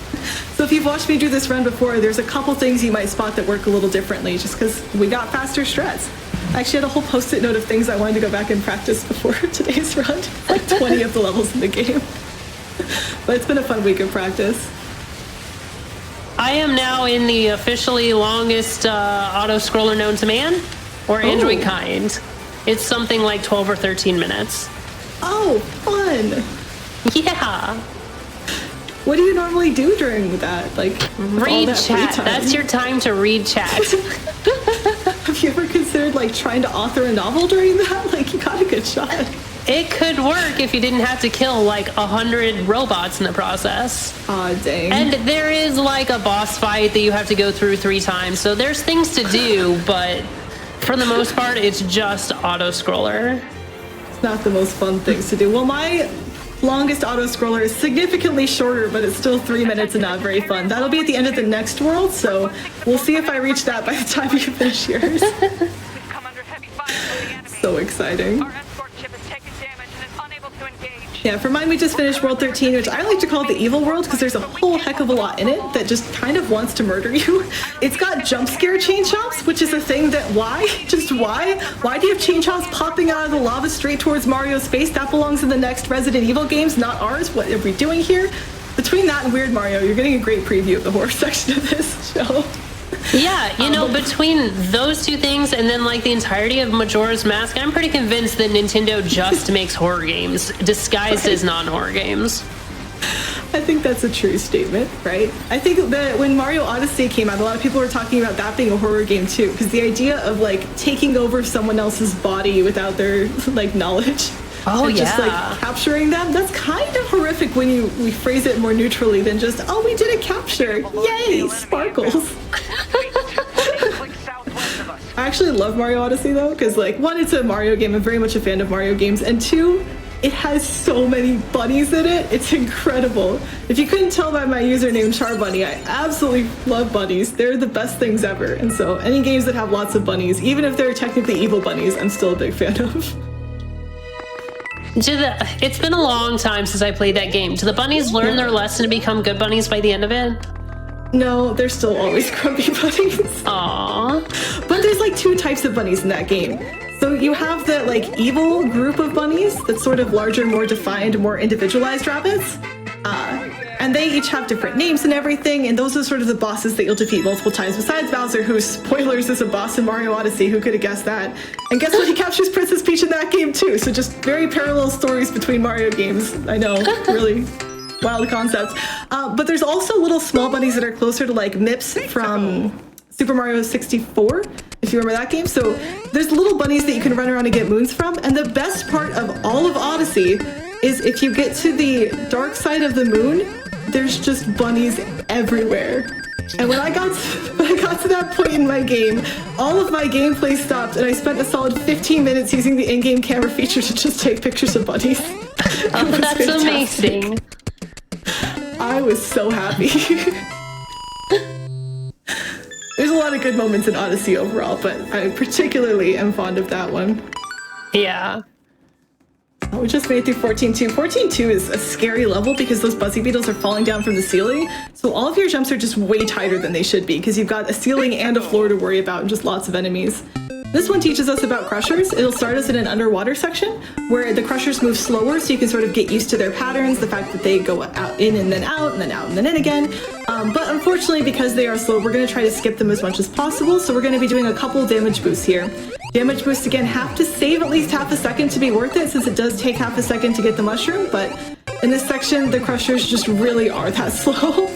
The nice thing is the second half of the level speeds up quite a bit, so while this first half is underwater, pretty leisurely paced, even though, like, everything is deadly, the second half gets into the most action movie sequence I've seen in a Mario game in a long time.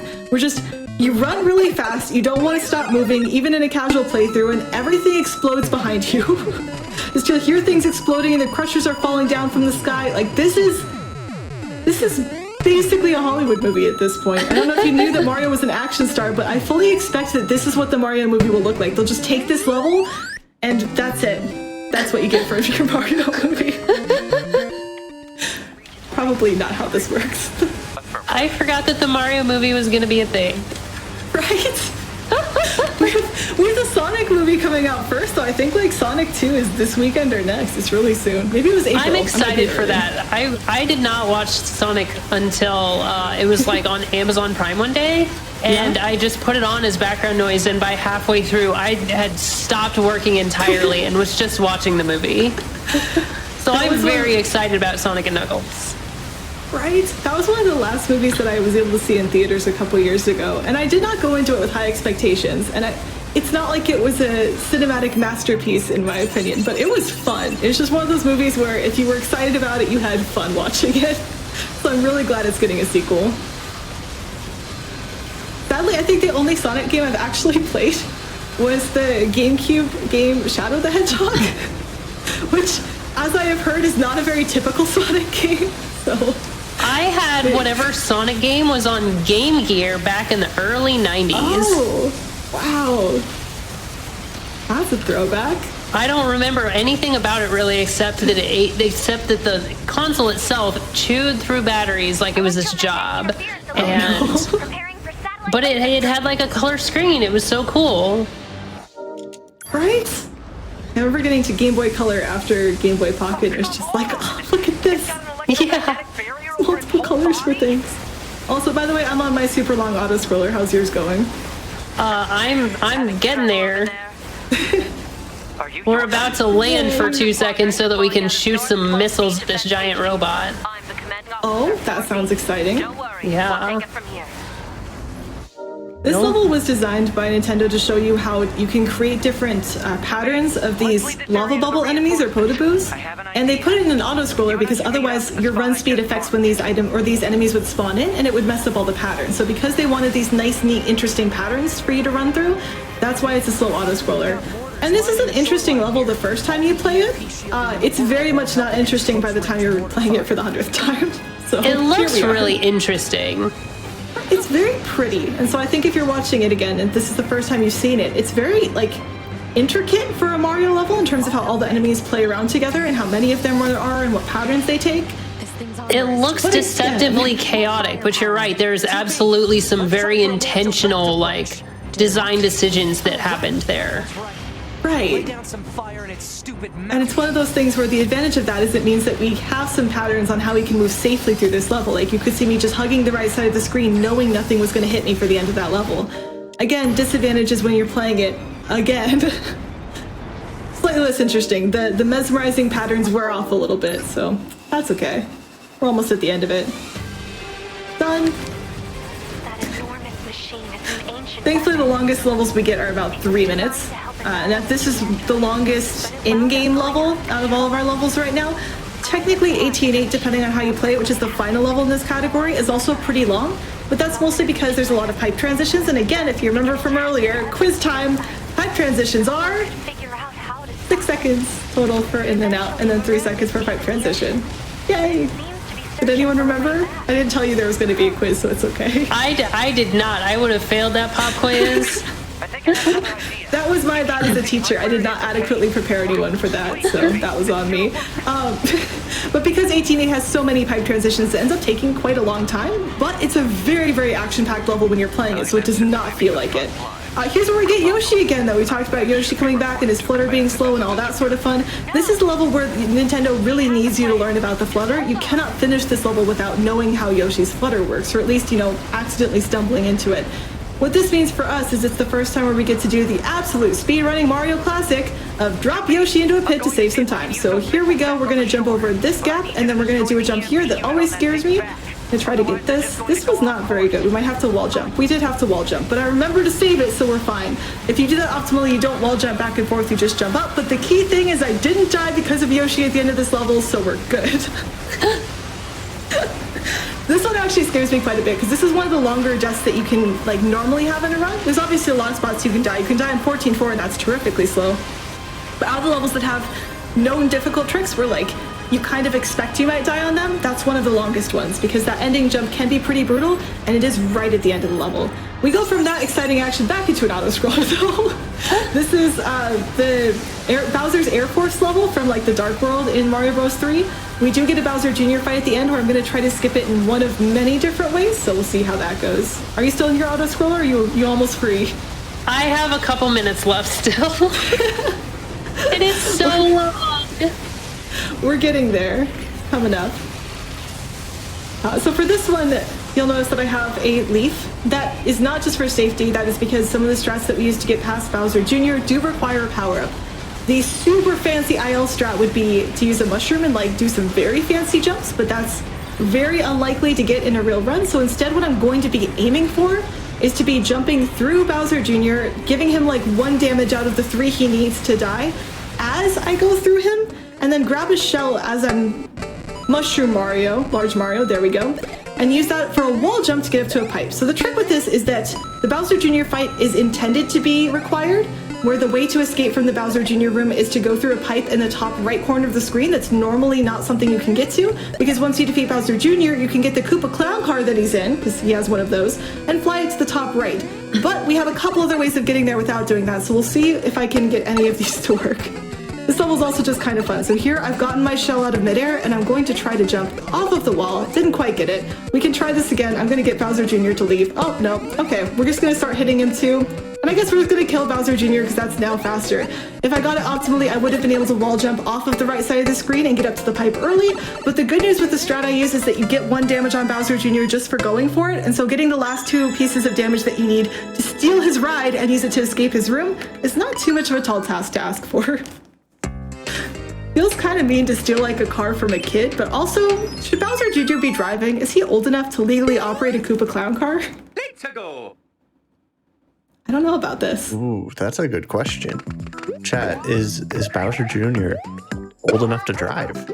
Do you have to, is there an age limit on driving a Koopa Clown car? These are burning questions. Right? Crucial things that this game's lore decides not to explore for some reason. This level's actually really cute. I just ran through it. It's got houses for Mario and Luigi in it. You can go in each of the houses and like run around and see little enemies and stuff, but speed running, we just don't. I'm sorry. I am officially free of the auto-scroller. Yes! Congratulations, I'm going into my next one. Let's go. Oh, nice. Welcome to Speedrunning Mario Maker. Congrats, though! That is just the longest stretch of just mashing X that I can think of. So exciting. Oh no, this is not gonna work. So far, chat thinks Bowser Jr. can legally drive. We've got thoughts that it was on private property, so that it's okay. Compared the car to a Power Wheels, making it okay. Also, this is a very valid argument. Baby Mario can drive a Mario Kart, so like anyone can drive apparently. Well, I mean that doesn't mean Bowser Jr. is old enough. It just means that they do anyways. Those are some fantastic points, though. Also, those are good points, though. His dad is Bowser. He'd do what he want, which is fair and valid. I think that's probably the best argument right there. That makes a lot of sense as well. Thank you, chat, for filling in the lore around Bowser Jr. and his driving capabilities. I might have missed this. I'm going for a dumb trick. Oh no, I got the dumb trick! Let's go. Normally I would talk about it ahead of time, but I decided within the last second that I was going to do it. So we got what's called the Chain Chomp skip. That's one of the coolest looking skips in this run. If you miss it, you have to redo the second half of this auto-scroller, so it's a bit dangerous, but it's more consistent for me than the way to skip the first half. So if I go for one thing on this level, it's usually that. This level being a platform scroller, I don't know if we talked about platform scrollers yet. Platform scrollers are like auto-scrollers in that you're kind of tied to a single platform. because you can't make progress without the platform. But unlike auto-scrollers, there's usually a spot near the end of that level where you can just jump for it and try to make it to the end ahead of where the platform is. So in essence, they're the worst of both worlds. You have the slow boringness of an auto-scroller plus a single death-defying jump that loses you a ton of time if you miss it from a non-auto-scroller. Yay! Thankfully, we got the one skip we were going for, though, so we're all good. That does bring us to 16.1 next, which is where I promised I'd talk about donuts again. So hopefully I'm not making anyone too hungry. Unfortunately, it's too late in the day to order donuts in a lot of places, which is tragic. But for this one, donuts, the key thing is that depending on what angle you land on the donut and what angle you make contact with the donut, like where on that radius you land the donut, you'll get different types of momentum. For this one, we want to be landing on the right side of the donut specifically because we want to be going to the right. Surprise, surprise, this is a Mario game, except for very few odd cases, that's mostly what we want to be doing. The other thing is, depending on where we land, we also want to get certain amounts of height. So far, I've cleared both of the jumps I was aiming for, but if I was a little bit off on either of those, I would not have gotten enough height to clear some of these gaps. The final section of this level, because why the heck not, it's Mario Maker, is another very small mini platform scroller where I just kind of have to wait for these donut blocks to get in line. But I'm not patient, so we're going to jump on them early and use that to skip having to wait. But we're done with donut blocks. Whew. No more of those. Meanwhile, I'm walking through an android graveyard. Or about to be, because one of the antagonists in this game has decided to lure me in with 9S along with a bunch of other dead androids. He's just gone and killed a whole bunch of androids and collected them in this area so that he would lure me in with all their black box signals. It's really dark. I mean, he must not know you very well, though, because I don't see you going in to save 9S. Like, maybe some of those other androids, but for what we've been talking about. Dang, that is harsh, though. I mean, Bowser's kidnapped Peach, so I guess that's the same plot, right? Thankfully, there's no, like, graveyard of other Peaches or Toads or something. Can you imagine a Mario game where just there was a Toad graveyard at the end? Like, Bowser was trying to intimidate everyone? That would be scary. Even in, like, Luigi's Mansion, the scary game with Toads in it, like, the Toads are fine. They're a little bit obnoxious, they cry a lot, but they're... You know what, honestly, they're trapped in a haunted mansion. I cannot blame them for that. That's okay. Well, I'm just not getting out of bounds here. Twice in a row, 2 skips in a row now, I'm just not making it out. Dang. That's okay. I'm just gonna let Adam sit here and mansplain the entire plot to us then, I guess. It's fine. Dang it. This skip is called mansplaining because you can get around having to sit here and listen to him tell you about why he's doing what he's doing. And because he's a man talking to 2B, who's a woman, he's literally just mansplaining the plot to us. Because, like, if you've been paying attention at all, then the reasons he's doing what he's doing are obvious. But since I wasn't able to get out of bounds, unfortunately, we have to just sit here and listen to his speech. Weird as heck. Over on this side, we just did a ground pound to gain a little bit of extra height in midair. If you ground pound while in midair, you will actually gain a tiny bit of height, and that's enough to skip sort of the first section of this level and go up to the donut blocks immediately. This level, though, is pretty terrifying because it's also pretty long. There's no checkpoints, and there's a Bowser at the end that does random things. Now, last week, I would have told you that Bowser is completely RNG and there was nothing we could do about it besides either take a very slow save strat or just sort of run at him and hope that we got a 60% chance. But, as of the last week, one of the people in the community found consistent ways to get past Bowser. They are difficult to pull off because you have to react to what Bowser does, and he can do one of 3 different things, either throw a fire, or shoot breathe a fireball at us? The fireball is involved in one of them, and jumping and running are his other 2 options. So what we're going to do is Bowser's going to be on a backwards conveyor belt, so he's going to be kind of trapped, and we're going to try to get either underneath him or over him depending on what pattern he gets. Again, though, this is all within the last week, so I may or may not work, or get this to work. I'm going to try my best, but if not, we'll get to kill him with fire as we normally do. The first thing here is to get rid of this bullet bill launcher that's blocking our way. I'm going to go up and get on top of it so that I can go past it as soon as it falls. And then I'm going to do a tiny wait to try to read Bowser's pattern, and we'll see what happens. He's walking at us, so we duck under him, and we got it. Let's go. And I remembered to save 9S, so we're all winning. Yay! That happened in my very first speedrun. Was I got here and I got through the fight, and then I just left the battle arena and got the meme ending, and then I had to. Yeah, and then I had to sit there and replay, like, it was like 45 minutes of gameplay because you don't save after you get done with the auto scroller. So I had to go back through and do the whole auto scroller again. It was awful. That does not sound like fun. I'm very glad you remember to save him this time. We're in our last 2 worlds of the game, which makes it sound like we're really, really close, but these are 2 of the longest worlds in the game. These do have 8 levels each. Each of the worlds in this game has anywhere between 4 to 8 levels, but only in multiples of 2, so you can either have 4, 6, or 8 levels, which is probably easier to say than the way I phrased it the first time, but either way, these last 2 worlds have 8 levels each. And World 18 is the longest world in the game, not just due to the number of levels, but due to a couple other factors. Unfortunately, I have to go back through this section again, which is fun. This particular level is neat because there's actually 2 intended ways to get through each of these sections, and we're using, obviously, what's the faster of these 2, which involves a little bit of creativity. So for this level, in each section, you can either use all of the question mark blocks, or none of them, or some of them.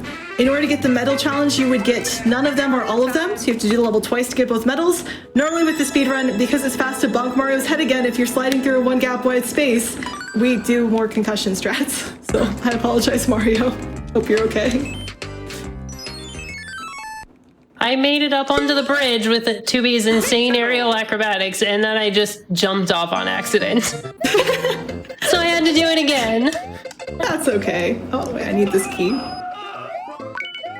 For this level, there's dry bones with keys in them. We're not going to get through all of the different dry bones in this level. We're going to take only the fastest ones.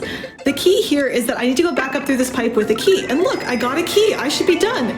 Except there's actually invisible blocks that will prevent you from getting back through the pipe. So in addition to getting a key, we actually need some way to break through those blocks. There's 2 ways of doing that. One is to get a spiky shellnet, which will break through, or you can very carefully throw a bomb up at them and try to time the bomb explosion to break the blocks. That's what we're going to be trying to do. So here's the room where we're going to get a bomb, and then what we're going to do is try to count to 6 in the next room. I am going to have to get the safety mushroom and the bomb again, which is fine. We're going to have to count to 6 as we go into the next room, which is how many bombs or bomb flashes we get before it blows up. So I'm going to be quiet while I'm counting, because otherwise I can't count. Well, if you're going to be quiet, that gives me an opportunity to explain what's about to happen, which is the most intricate sequence of events in this game for a skip. Remember earlier in the night when I fell and voided out, which is where you fall for like 6 seconds, and then the developers will put in the safe thing to put you back on your last known state of where you were like good on standing on ground. Well, we're going to break out of bounds, and then we're going to use that void out mechanic to hit a story trigger in about a quarter of a second window, and then void out and land back up where we originally were so that we can skip the entirety of this coming dungeon. So it's a really cool sequence of events when it's done correctly. It's just really tricky to do.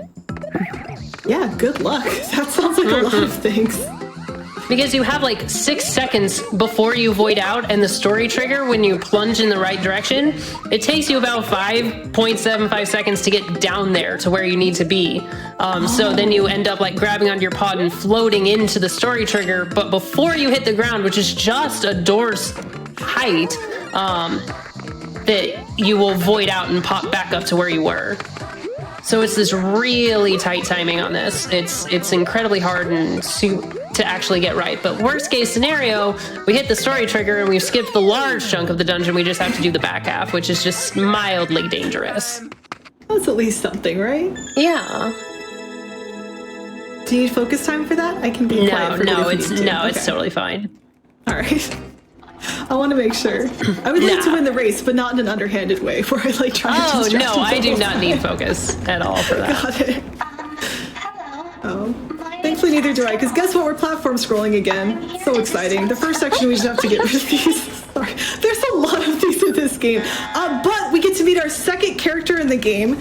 This chain chomp on the left side of this platform is named Bob, which is Bob but spelled backwards. So this is like the anti-version of that one-up mushroom from like 10 worlds ago that was very, very nice and friendly and sort of hangs out with you throughout the whole level. This is the anti-that, where the chain chomp's hanging out with me for this whole level, but I wasn't paying attention to my screen. I got killed by a goon, but that was just me memeing. Where the Chain Chomp is just there for the whole level, but he's not really our friend. Like, we don't want him to be there, so that's why he's the evil version of Bob, and in classic fashion, the evil version of something is just the original theme named backwards. So this is Bob, but again, emphasizing the last B is capitalized.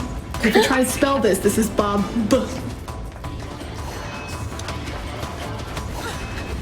Our community isn't great at naming. I'm just gonna say that right now. We try our best, but when we have new tricks, it's usually just, oh, that's the new track, that's the new trick, that's the new strat, that's the fast strat. There we go. So if you have any suggestions on names for strats in this game, please come help. Well, I didn't name any of the skips in this game, but they all have really great names. There's Right. Mansplaining, and there's Rainbow Road, and tons of other really great ones. I am jealous. We don't have too much here, but it's fine. It's fun. We made it past that level, so we can say bye to Bob. Bye, Bob. Our next one was, I think, the last one that we copied from a different game. I say we. Nintendo copied it from a different game. I just get to play it. And again, I can't necessarily copy strats because physics are different, but this is actually going to be from Super Mario Bros. 3 again, I believe.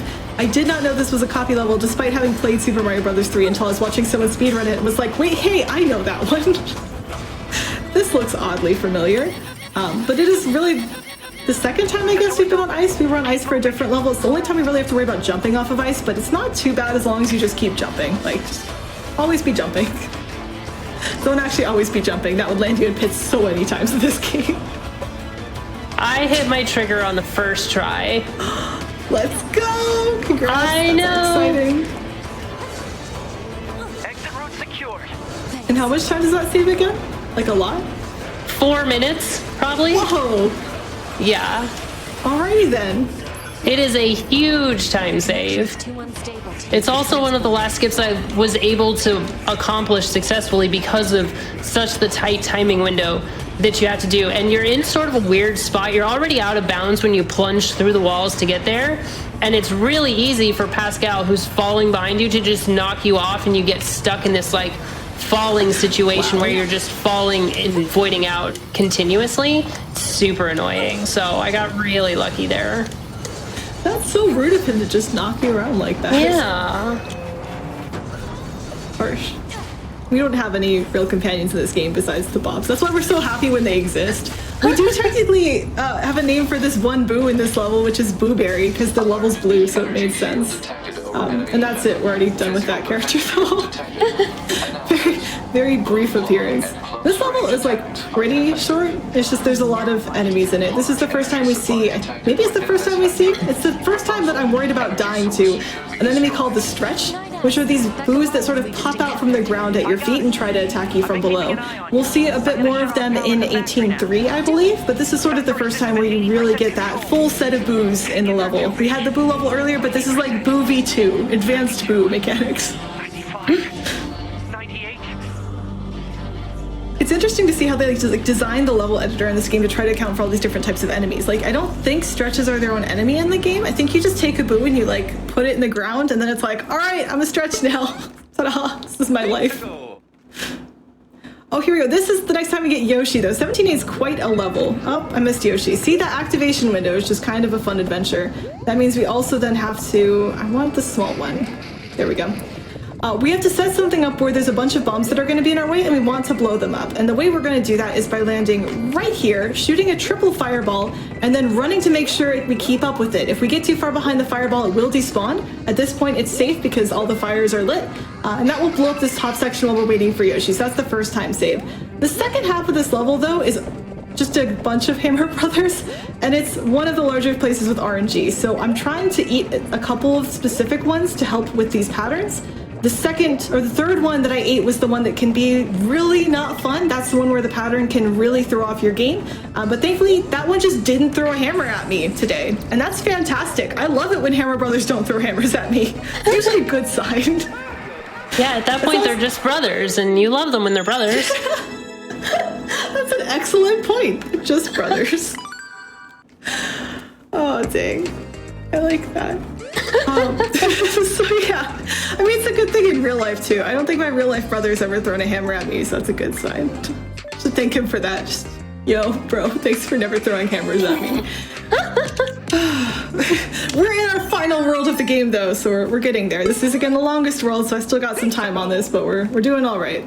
Yeah, I'm about to start the boss rush, the final boss rush. Ooh, all right then. Yeah, so we just killed the boss that is the Deep Factory, and then from there, we go back to the Resistance camp where we defend that from a swarm of enemies. Oh no. Oh no. Oh no, this is bad. I got stuck behind an invisible wall somehow. Oh. And that sounds problematic. And I don't know how to get out of this one. Huh. I would help you, but I have no idea how your game works. Yeah? So, have you tried turning it off and on again? Oh, if I do that, I'm gonna have to. If I do that, I'm going to lose this race. I hope you don't have to do that. I hope this gets solved. I think I'm gonna have to. I've only been stuck in this spot one time, and I couldn't get out. If you move around, is there a chance you'll fall through it, or what else can happen? I can. No, I'm just like in this little pocket. It's weird. Ugh, okay. Better to just bite the bullet now and reload the boss fight. No, it's fine, it's fine. It's what, 2 minutes? It's not the end of the world. I still have more than 2 minutes left on my run, so we got some time. The last level alone in my game is 3, so and okay. I think that's if I get the spring jump too. This level for us is just about wigglers. There's a whole bunch of them. They're really cute and friendly in this level. The ones at the end with the wings, they kind of look like they're waving at you when you look at their little wings. Just hello. I jump on their heads, so I'm not very nice in this, but just hi. These are the nice set of wigglers. In 18.7, which is the second to last level, we'll get the mean wigglers, which is just angry red underwater wigglers. That is never a phrase you want to have to say in a Mario game, but we'll get there. Ideally, we don't see too many of them, but we got a bunch more gameplay first. So one of the things I talked about a lot for the levels up to this is that there's not a ton of RNG in this game. I've mostly called out every time where it shows up, and for the most part, it's only going to cost you a couple seconds on your run. Like, there's not too much that you have to worry about. This level has Magic Koopas in them, and if you hear the word Magic Koopa, for me, I think, oh yeah, RNG, you never quite know where they're going to shoot, they're sort of all over the place, they're going to randomly teleport. And this level does have them, but if we do this level correctly, Magic Koopas will actually not be an RNG factor, because we're going to go too fast for them to be a problem. Turns out if you go fast, randomness can't catch up with you. Instead, this room is the single biggest source of RNG in the run, and we got the good RNG. Bowser Jr. hopped backwards instead of forwards, and we saved a few seconds. Ta-da! All skill.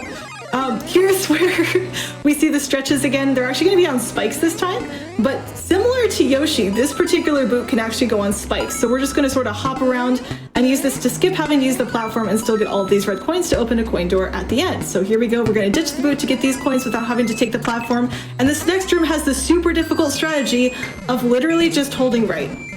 All I did to get on top of that Magic Koopa before it had a chance to attack me was hold right, and everything just works.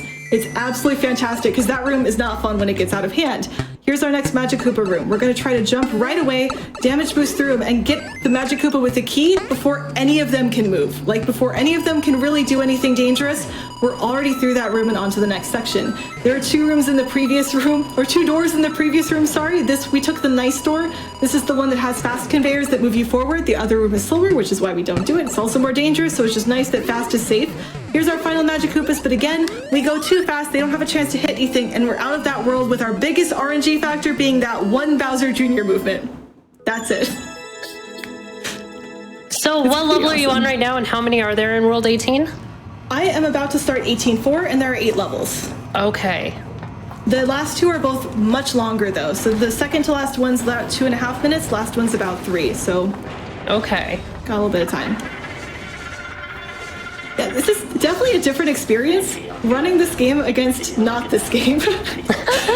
So to lead up to this, I actually did a bunch of practice runs. Shout out to Juice ACD, who did not mind that we did practice runs like every single day for the last 3 days. And usually when we do speedruns within the community, I have an idea of whether or not, I'm ahead or behind. And so I'll know whether or not I should start taking riskier strats. I'll know whether or not I want to start doing like safe strats instead, how how much of a chance do I have? With this run, it's like, I don't know, shrug, I'm not done yet, so we'll see. I just have no real clue as to how it's going other than we're hopefully close. We'll find out, I suppose. Yep, we are now escaping the factory, and this is definitely going to come down to the wire. If you say you have, I'm guessing you have probably, what, 10 or 12 minutes left? A little less than 12, I think. I want to say 13 that's is about what I've got too, so this is going to come down to the wire. Okay. This race certainly got toasty then. No thanks. We're through the first half. The next level is kind of silly to have at this point in the game because it's so easy. Like, we're in World 18. This is the finale. You got the epic Bowser background music on the level screen. And then you just have this level where you just fly over it.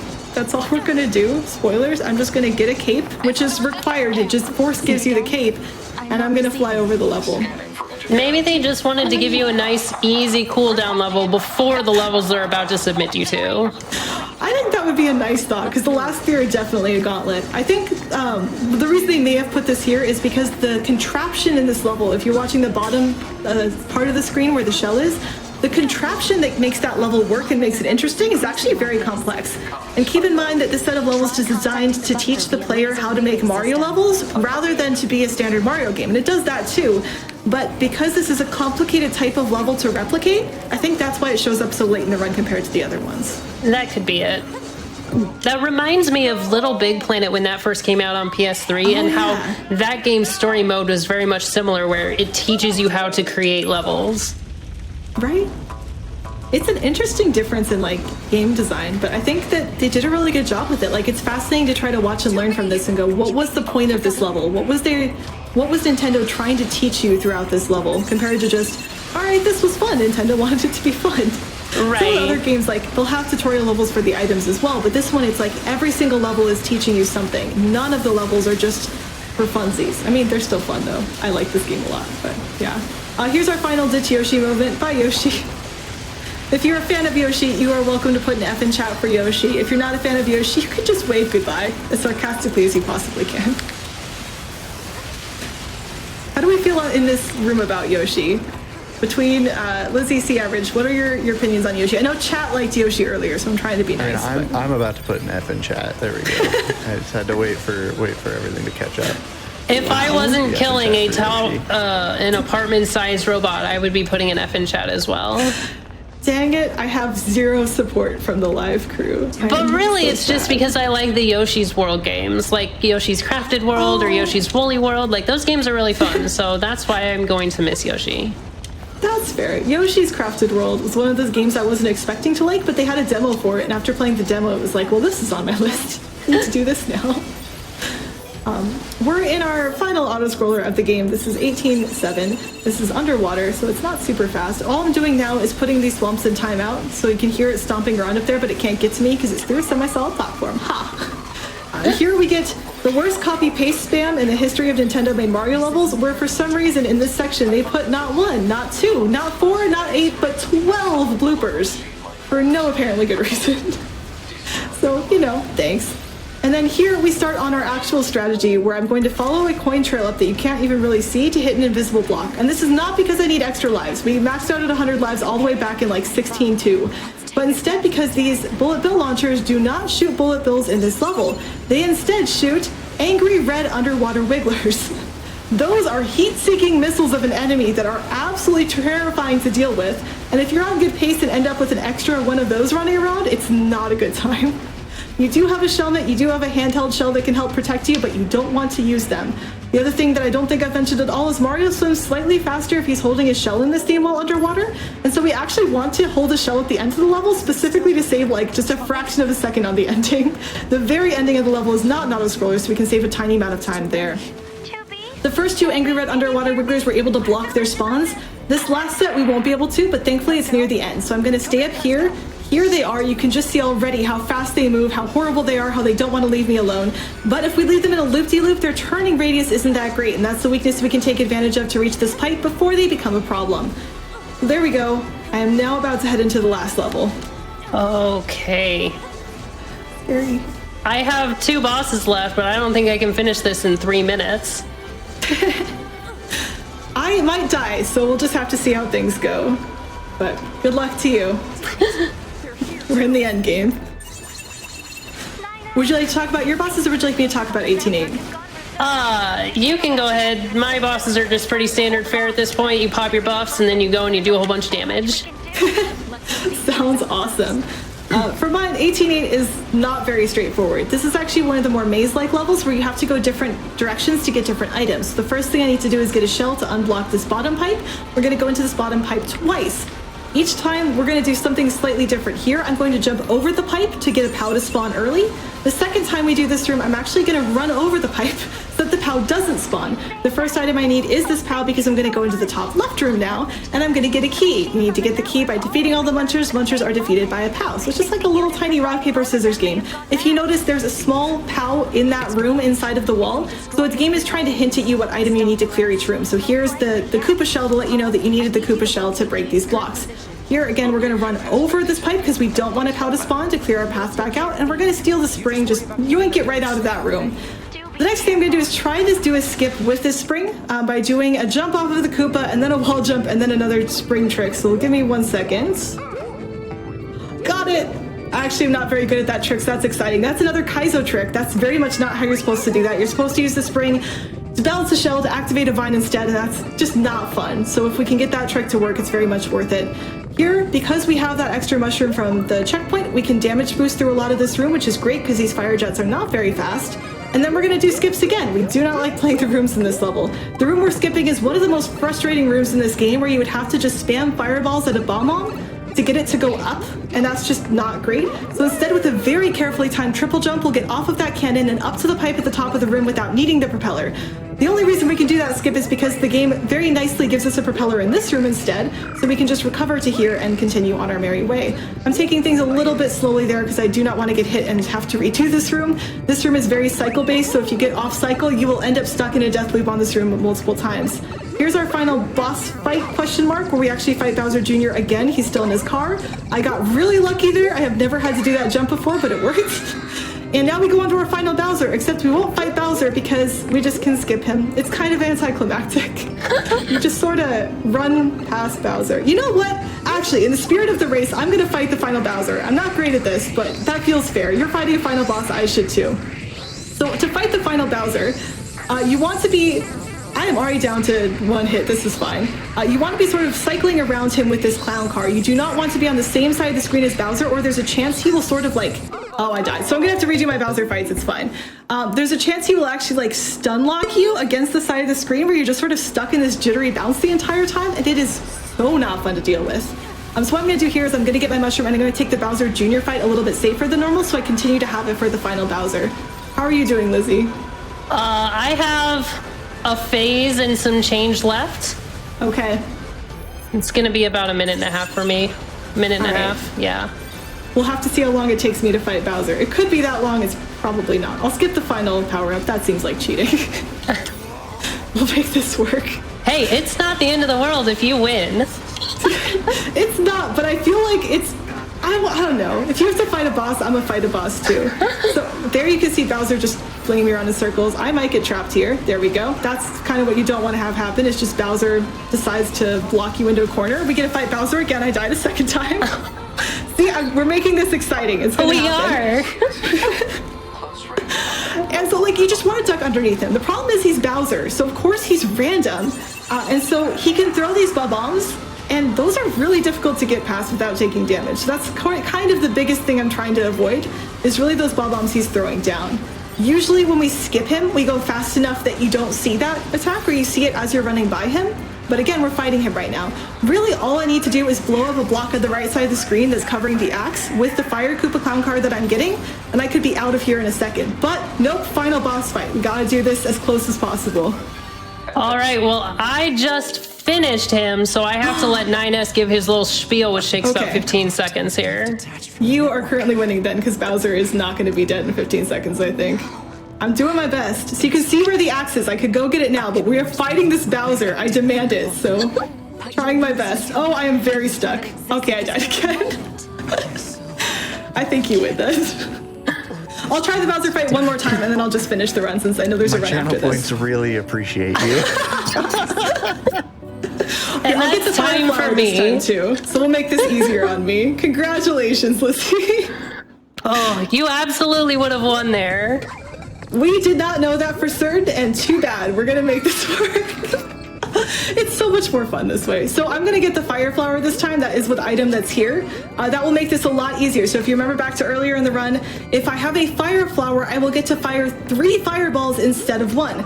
So not only am I doing triple damage to Bowser, I'm also just safer because I won't die nearly as fast as I would otherwise.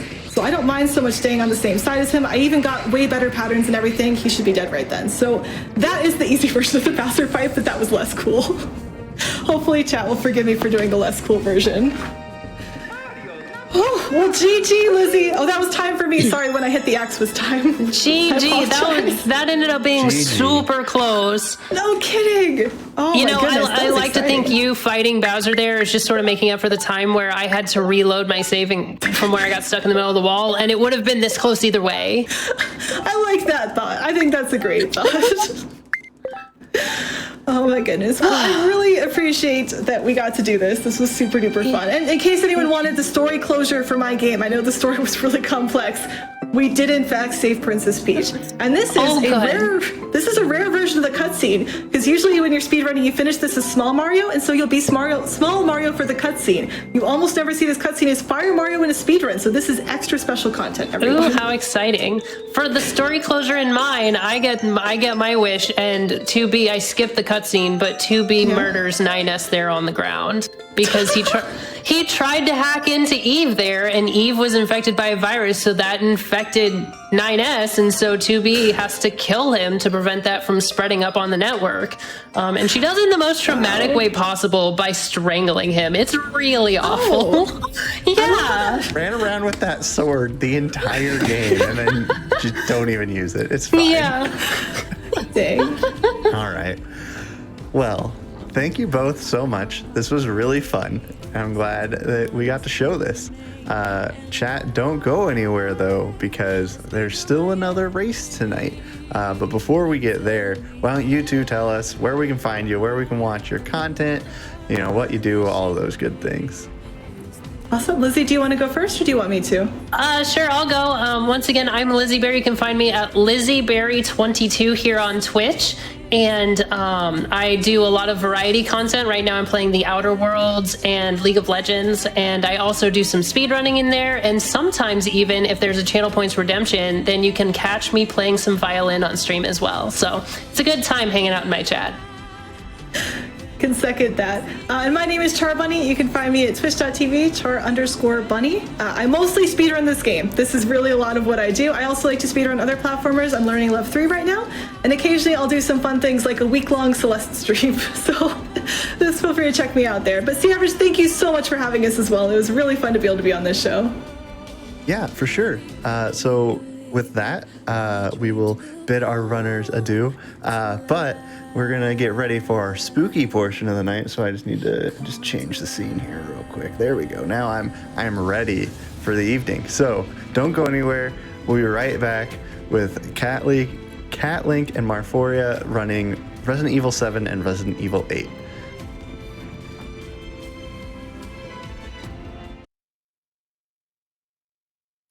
All right, welcome back, everyone. We've got another race on the docket for you. This time it'll be Resident Evil 7 versus Resident Evil 8.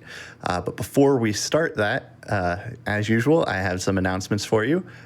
So another reminder that the SGDQ dates were announced today, along with a lot of other information that you'll definitely want to go and check out at gamesdonequick.com. While you're there, if you want to add a /hotfix to the end of your URL, you can submit show ideas for recurring shows or one-off shows, or, you know, basically whatever you want. I think there's a form there where you could submit, you know, if you want to be on a show. You can find all that stuff there. So that's gamesdonequick.com/hotfix. And if you missed the first run of the night, Mario vs. NieR, that was really fun. And you should go check that out on our YouTube channel. Without any further announcements, I will now throw it over to Cat Link and Marforia. Cat, would you like to take it away? Sure thing. Hello, everybody. My name is Catlink, and I will be running RE7 and Mar over here. Hello, everyone. I'll be running Resident Evil Village, Resident Evil 8, Resident Evil Village, whatever you want to call it. It both works. It's basically the same.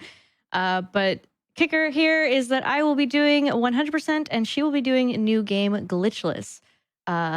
Both are timed a little bit weirdly, but it will be a good time, and it will be really cool to see Ethan in two different perspectives. It's great because Village is a direct sequel of 7. And yeah, not just that, they're both first-person Resident Evil games made in the Resident Evil engine, and they're both beautiful, awesome, and scary. So we hope you enjoy. Mm-hmm. Yeah. So I don't know if you're on the difficulty selection. Yes, now I am. No worries. But yeah, so we're just going to be going over, I guess, I'm just very excited to go over everything. There's just so many changes and things that stuck, and just so many cool things. Yeah. So I hope everybody's ready. We're going to get started in 3, 2, 1, go. All right. Hooray! Awesome. And we're off. So right off the bat, things are going to be a lot different.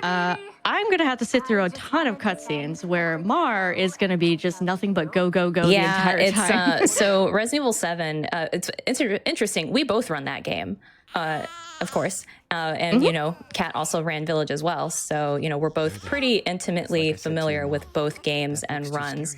So, yeah, they're both notorious for having, little slower pace intros and stuff like that. But yeah, the intro for RE7 kind of sets up the whole stage for, what's happening and stuff. And then, yeah, since Village is a direct sequel of that, kind of got a little bit going. Like, oh my God, where'd this baby come from?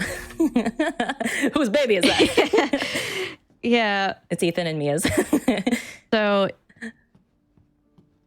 right away, Mara is going to be going through, putting the baby to bed, having a nice dinner with Mia, where I get to see Mia all disheveled, telling us to stay away.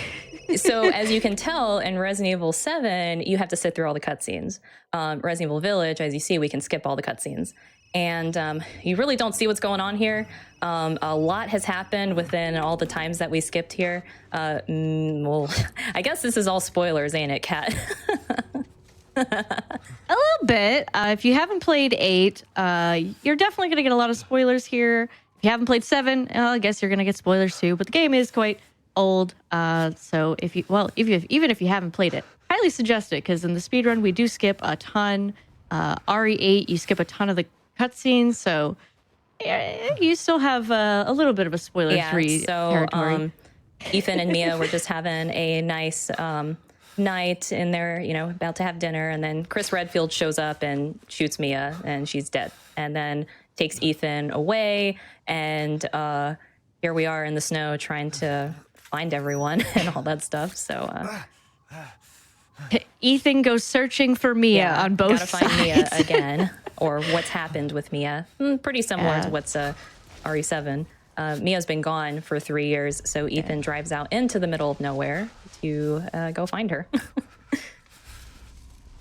Yeah, and I'm finally going to have control of Ethan here.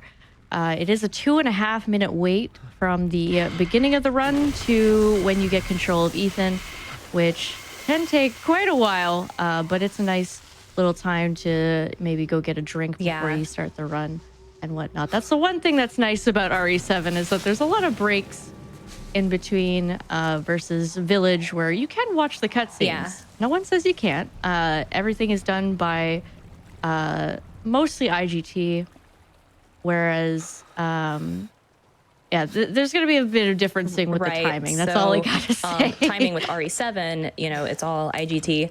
When you pause to do your retries and stuff in RE7, that pauses the timer.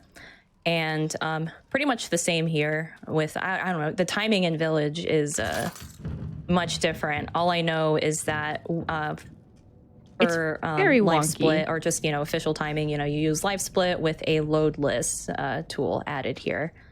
So, it's just your IGT and your loadless time are different, and RTA still going when you're skipping these cutscenes. So yeah, RTA. This is not timed via RTA for the leaderboards, but for console it is. So it's very stressful for console runners, I'd imagine, because they got to skip those cutscenes real quick. Yeah, another thing Mara's going to have to be paying attention to is DA, which is difficulty adjustment. It's very, very important in Village, whereas RE7, it's not important at all. You do not care about difficulty adjustment. For those who don't understand what difficulty adjustment is essentially when you're playing the game, the worse you do, the easier the game gets, whereas the better you do, the game gets harder. So Mar will do a lot of she'll take damage and manipulate the DA so that way the game is a little bit faster because it does make things a little bit our easier. goal, especially starting off with the game, and you'll see here in a bit when we get our first wave of enemies, we try to get our DA as low as possible, as close to 0 that is, but we should be getting it around about 200, 1 to 200. That's a nice little comfortable area. And if you're wondering how are we seeing that or keeping track of it, our wonderful folks in the speedrun community have made some great tools. Some of the same folks who have made the splitters, auto splitters, things of that nature. They've also made this thing called the SRT, speedrun tool. So you can see Ethan's health, you can see your DA score, and also things such as, how much money you got, because we have money in this game, just like RE4. Yeah, there's a lot of inspiration from RE4 that was added into RE8. Like the menu is a pretty good example of that. It's very reminiscent of the RE4 menuing. Whereas RE7 is a lot more in real time, and RE8, it actually pauses the timer. Which makes the IGT a lot more interesting. Oh, can't forget, RE8. There's bolt cutters in both of these games. The same exact bolt cutters. Oh no. Yeah, I get the bolt cutters a little bit later because in RE7 100% it's there we go. It's a little bit different on how we deal with things and what we have to go collect. And I will be doing a lot of FPS swapping as well. Mar will be doing that throughout her run as well. But I switched to 30 FPS just so I can squeeze through tight spaces like the little crawl space there. It just helps get through the door a little bit quicker. As well as retries. In RE7 we have retries, which is basically just a stamina replenishment for Ethan because he does slow down. And certain retry spots will make him a little bit faster. And cool. We do that in Village as well. So the retries in this game kind of teleport Ethan a little bit farther forward in a lot of spots. And there are some retries in RE7 where that occurs as well. And if you're wondering, how do we know to retry? As soon as you get to a certain area, a little autosave icon will pop up in the top left corner. So we don't do that for every single little autosave. We just do it for very certain ones. Yeah. So I'd like to note for 100%, because I didn't really mention what 100% entails. It's basically coin collection, file collection, injectables, and bobbleheads.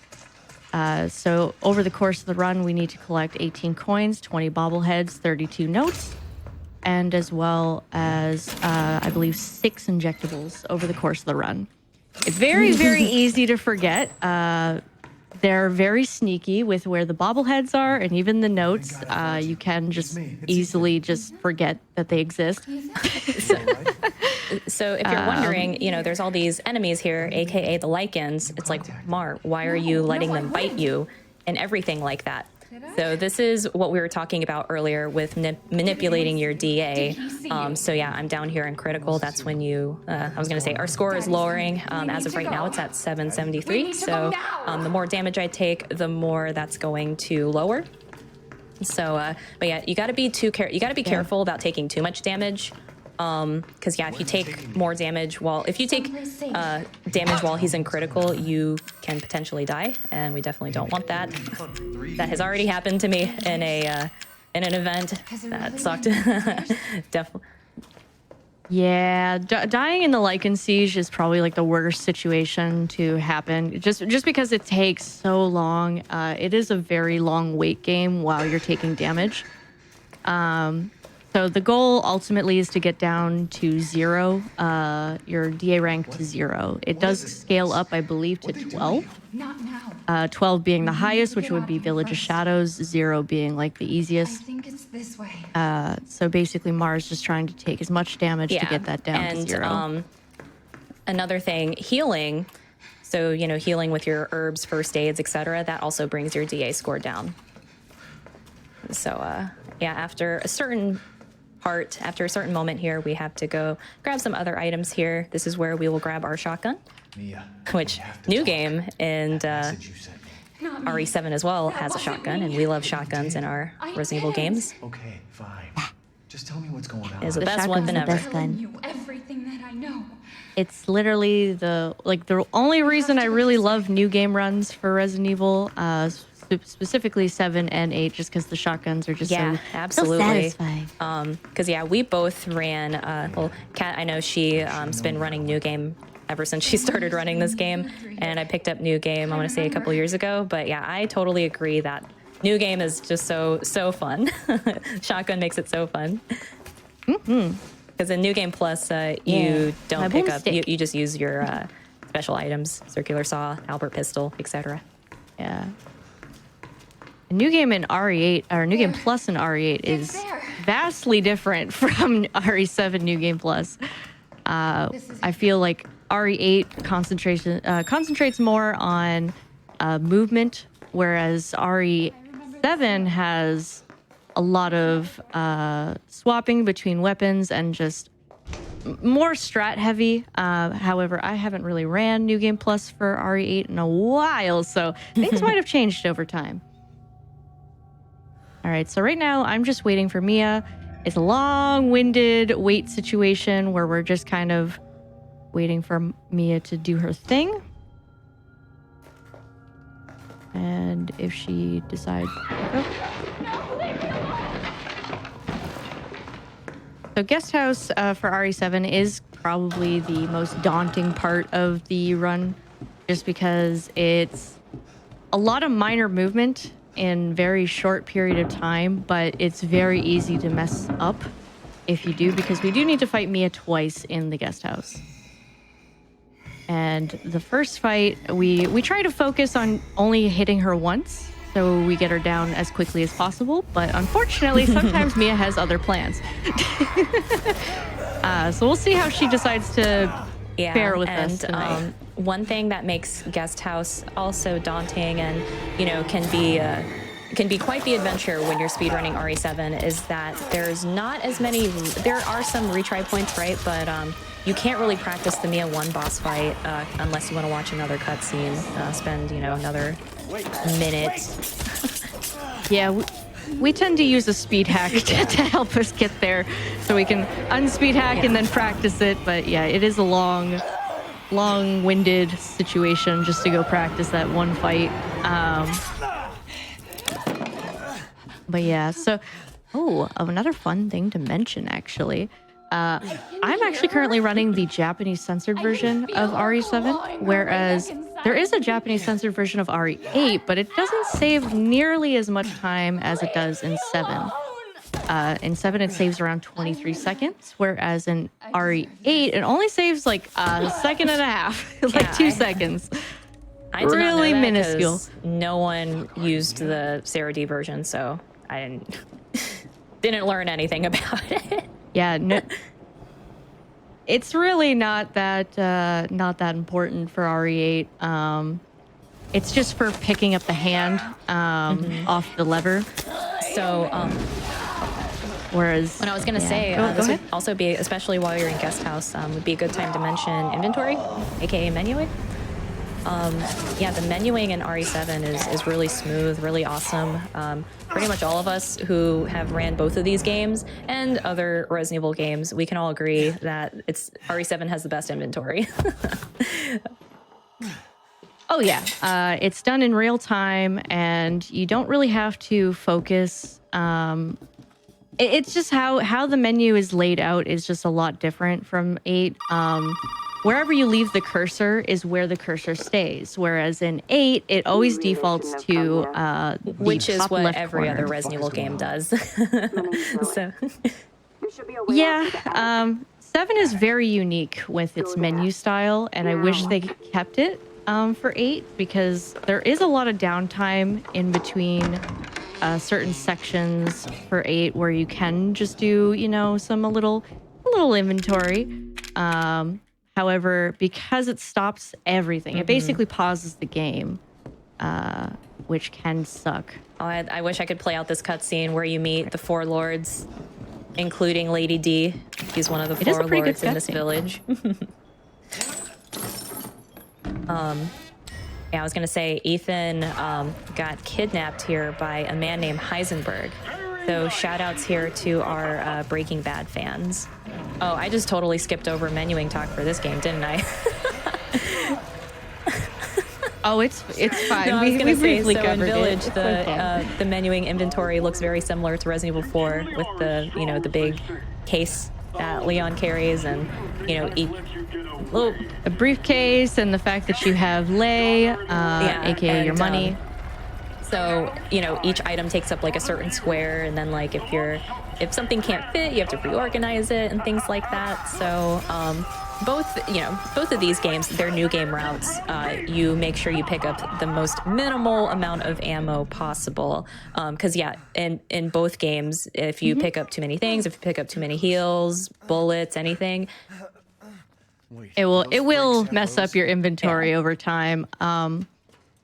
Mar actually has a ton more inventory space than I do. I am quite limited. I can pick up backpacks over time to free up the space, but it does, it especially for 100% menuing is a lot more tight in comparison. Yeah, but it's super nice to be able, you know, because, you know, so I open up my inventory once to move an item, to like rearrange something.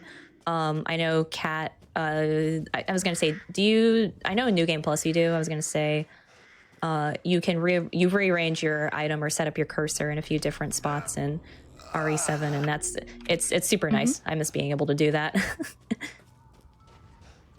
Yeah. All right, I'm about to do Mia 2. Just gonna do a setup here. Hopefully I get it. Oh, and Mia had other plans. So with the Mia boss fight in RE7, we want to make sure we have the highest FPS possible, because then we can do a clipped heavy hit and she will die. What's interesting in Village is FPS isn't really, none of the boss fights are really dependent on FPS or anything like that. So, at least to my knowledge, right, Kat? That was a really bad Mia. I am running off of 2 hours of sleep, so I apologize in advance. I think Mia's taking advantage of that. Yeah, just a little bit. That's okay. Yeah. As long as Jack is nice, you know, it's okay. Mia can be, she can misbehave. It's fine. Isn't Jack the one that just like stomped you? I don't think he's being nice. Yes, he stomped Ethan. Yeah. He has other things that he does that are probably even worse.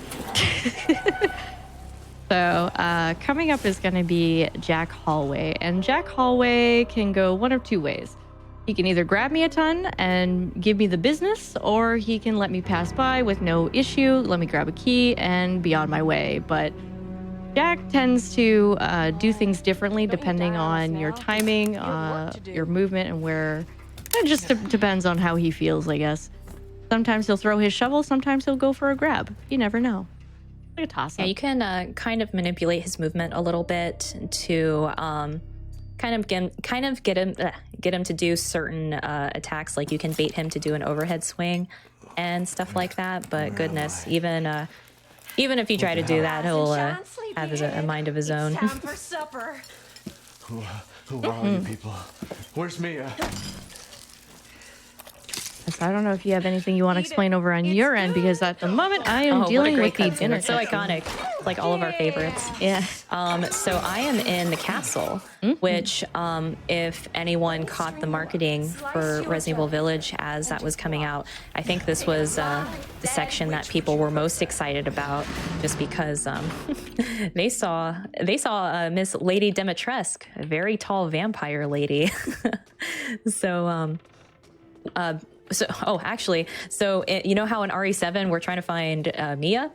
In RE8 we're trying to find Rose, our daughter, and she apparently, you know, we were given direction that, oh, Rose might be here in the castle, so we are on our way to look for her. You know, you saw I did another retry that teleported us. But yeah, I'm just I'm here near the jail cells, and oh god, where's that lamp? Goodness. Yeah, there's a light you can shoot here with the shotgun, and it'll like bring that lamp all the way around really quick. But yeah. Anyways, but yeah, now I'm in the dungeon. Getting ready to. Oof. Yeah, this was a pretty terrifying moment in this game. All these. Yeah. Goodbye. Yeah. All right, I'm about to hop into the hallway segment here. Let's see how Jack decides to behave. I'm hoping he decides to be a kind gentleman. Can't believe Cassandra caused all this mess. Be the nicest of gentlemen, please, Jack. I don't ask for much. You always treat me terribly in any marathon run that I do. All right. Oh my god, he hit me! What the? No! He never does that. What? Can we get a hashtag? That's never happened before in the chat. Let's go. I have not seen that in a while. Yeah, he hit me in the back as I was going towards the aux door. Yeah, I've never had that happen before. So weird. Usually he hits me on the way back, but I've never seen him do that before. Give me that coin. Oh, shiny. Ooh, piece of candy. Ooh, piece of candy. Ooh, piece of candy. So one thing interesting with this game, we do it for a handful of items here. So anything that you open, like a particular box or something like that, you can pause. And as the box is opening, you can spam confirm and you can get that item just a little bit faster. You don't have to wait for the whole thing to open. So we did it there for the courtyard key. We're going to have to do it for just a couple other things here. Just anything that opens, really.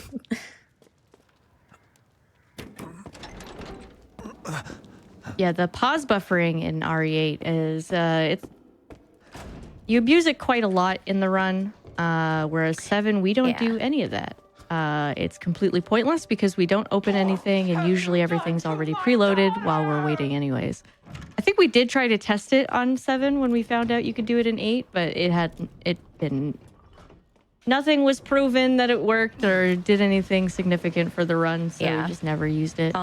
Yes, we do. We still do the FPS swaps here in this game. We swap to 30 to kind of like squeeze by tight areas and enemies and stuff like that. And you'll actually see me do it here a couple times in this little wine cellar. Or I guess we'll say it's wine. It's definitely not blood. Definitely not. It is not wine. Or it is not blood. Sorry. It's red wine, the fanciest of red wines. Give me a gun, officer. Oh, good old what's his name, Officer Anderson, David Anderson. David Anderson, I believe. Yeah. David. Poor David. Oof. Poor Deputy David. A freaking pocket knife? Whoa. That's crazy, man. I was hoping for a pew-pew. It sucks that he doesn't believe you. All right, fine. Whatever you say.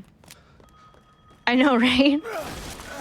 I don't know why anybody would lie about that, but, you know, to each their own, I guess. Also, why he didn't show up with backup. And Ethan didn't show up with backup either. Everybody is equally responsible. So here, we did not get to see, there was a cutscene with Lady D. She was talking to a woman named Mother Miranda. She gets very angry and tosses her little vanity table. And then Ethan goes in there to grab a key. And she finds him doing that and she just kind of throws him down like 4 floors or whatever. I don't know how many floors it is. And now we're back into a dungeon. You will learn what it means. Are you kidding me? No! I got the one thing that you wouldn't want during a run. I had to retry. Did you get the shelf lock? Oh no. Yep. So what just happened there is it happens very rarely, but it does happen occasionally. I apologize. We do have to watch this cutscene again. So very rarely this game will decide that it wants to soft lock. Essentially, Jack will not be able to break down that shelf there. So because of that, we have to it's usually a reset or a retry, depending on the time you have. But yeah, I have to retry because resetting is not an option here. You can kind of bait him around the shelf, but it takes quite a while to do that. It's irritating, and you're just like, goodness, Jack. But yeah, it definitely does not happen all the time. I'd say maybe like once every like 30 runs or something. Yeah, I got very unlucky there. I was not. I haven't had that happen in a while. I was not expecting that to happen today, but here we are. Some folks say it happens more on Zero D than not, but I don't know. I definitely had experienced that on the Steam version. I haven't had it happen in a while, so that was like a first in like a year. That doesn't happen too crazy about. So, like, it's very rare nowadays for me, but it can happen. And when it does, it is painful every single time because then you have to go all the way through Guest House all over again. Yeah, once you start getting those top times and, optimized it and everything, every second counts. And then, yeah, when Jack shelf locks you, you're just like, Jack, why'd you ruin my life? Jack, no. Jack, also, please. We were doing so well. For the FPS drops. This game and OBS sometimes can be a thing. Oh, yeah. The performance on 8 can be a little choppy with OBS. It's only with OBS. Like, on its own, it's fine. But with OBS, it just does not agree. So I will be shooting some bobbleheads here. You'll see, like, the little poof of smoke coming off of the bobbleheads. That's usually a good indication for me to know that I hit it and I can move on.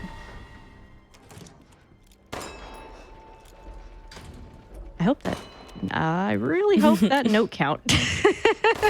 I clicked it very quickly, but I hope it count. All right, I'm going to be setting up the out of bounds here in a second. We do an out of bounds in this run. It is quite a setup and can take a little bit of explaining, but I'm going to try my best to explain it here. So basically, I want to shoot Jack in the leg here and get by him so I can go downstairs and enter the pendulum. So let's hope. Be nice, Jack. I do shoot him in the back there to make it a little bit more consistent with how he falls later. But right now, we're going to be doing a bunch of setup. Ethan, why'd you fall over, my dude? You bastard! You will not get him!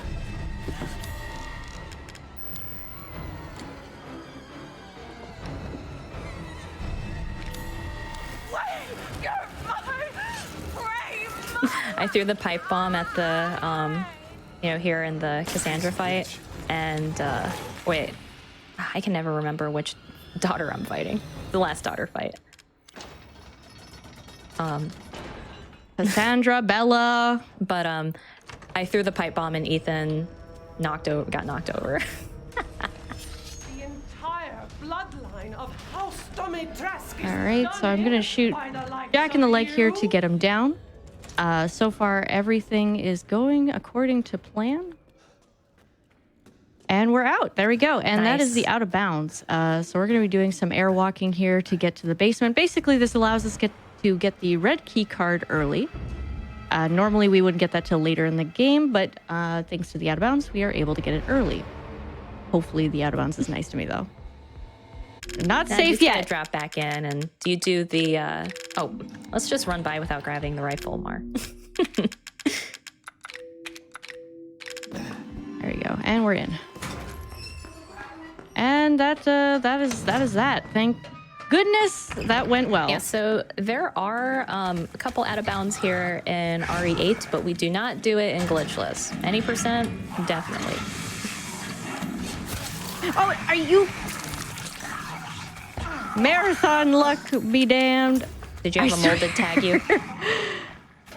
Yeah, he grabbed me while I was waiting for the key. Yeah, it's that happens occasionally. It's fine though. The molded, they're just soft, cuddly creatures. They're not here to hurt you. I don't know much about Resident Evil, not. but I don't know that anything is soft and cuddly in these games. Actually, oh, they definitely are. Yes, they're giant teddy bears. There are a couple like items that you see in a few of these Resident Evil games, like the Resident Evil engine games, that is, because they reuse assets on all of these games. There's this big alligator plushie. You see that in 7. You see it in RE2 remake, I believe. Can't remember if you see it in this game, but yeah, there's a big, soft and cuddly alligator plushie. All right, fine. There might be one soft and cuddly thing in these games.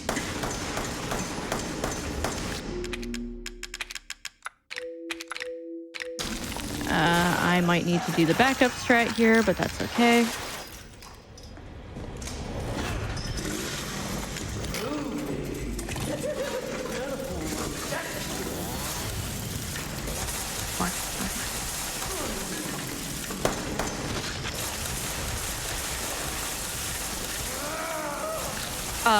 Jack?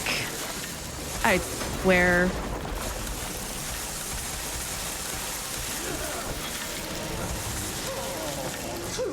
Well, this is unfortunate. So, Jack likes to shift sometimes, and for some reason he's being an absolute bully. So we're just trying to get him down. That sucked. That's not how the fight's supposed to go, but it's just the.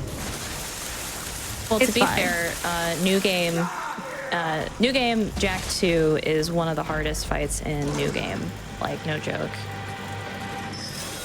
Yeah, the backup strat was to point up, but because Jack shifted away from me, he was too far for me to do damage to his weak point, which sometimes happens if you're not on, you have to be on one of his sides a little bit more than the other, if he's depending on which side he falls, which is fine. It happens. It's not the end of the world, but it does suck when it does burn a little bit. You're fine. That, like I said, that fight is super hard, and then March 2 also very hard. But yeah, those fights, you got to be very precise. So no, you're doing great, girl. Don't fret. It's fine. Yeah, I'm not too concerned.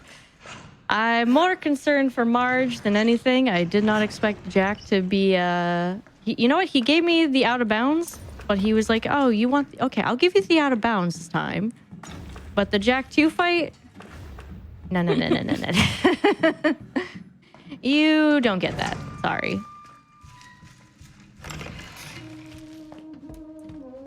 All right.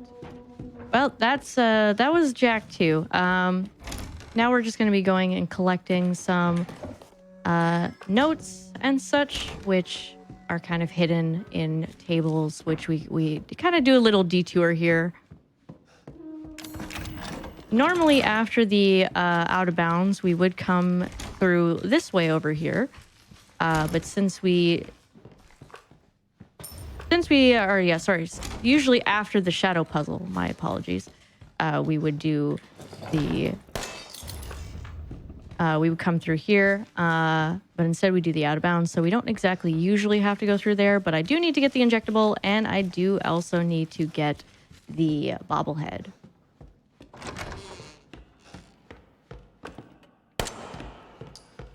and I will be shooting some bobbleheads along the way. But now we're basically just working our way out of the main house and to go see our lovely dear Actually, Marge. speaking of making your way out of main house, I have just made my way out of the castle. That was a big house.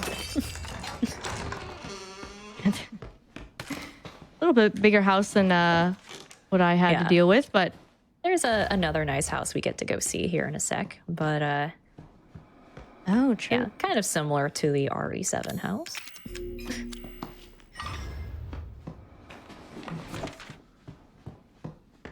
Yeah, the one thing that's a little bit hard to do with new game on RE7 is, or at least 100%, is that there's a lot to remember, specifically coins and pages. It's a lot of collecting, and not everybody likes it. I recommend if you want to try it out, you're more than welcome to. I do like having new runners in this category, but if you get frustrated, I totally understand.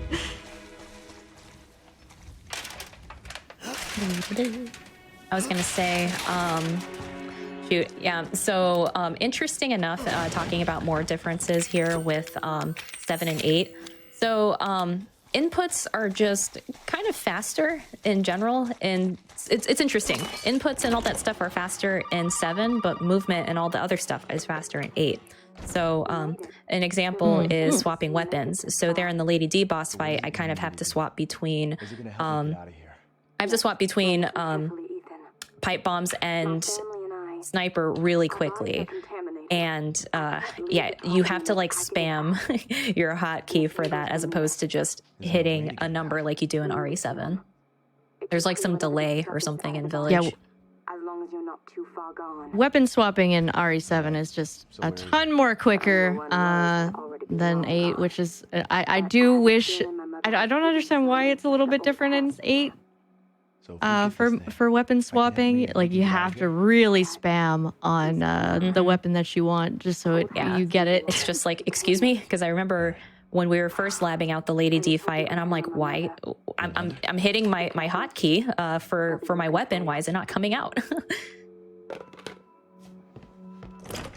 Yeah, it can be a little weird like that. All right. So I just got off the phone with Zoe. She's kind of helping us traverse through this whole area, and she's telling us to go get some parts for serum. Basically, she's telling us to go to the old house and be careful you don't run into her mom.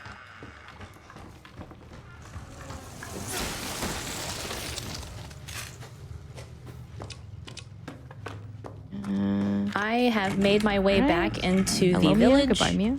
I had to go find, well, my goal is to find a house with a red chimney because that's where another key would be. But of course, there are a ton of lichens here. So we just get to breeze right by those folks.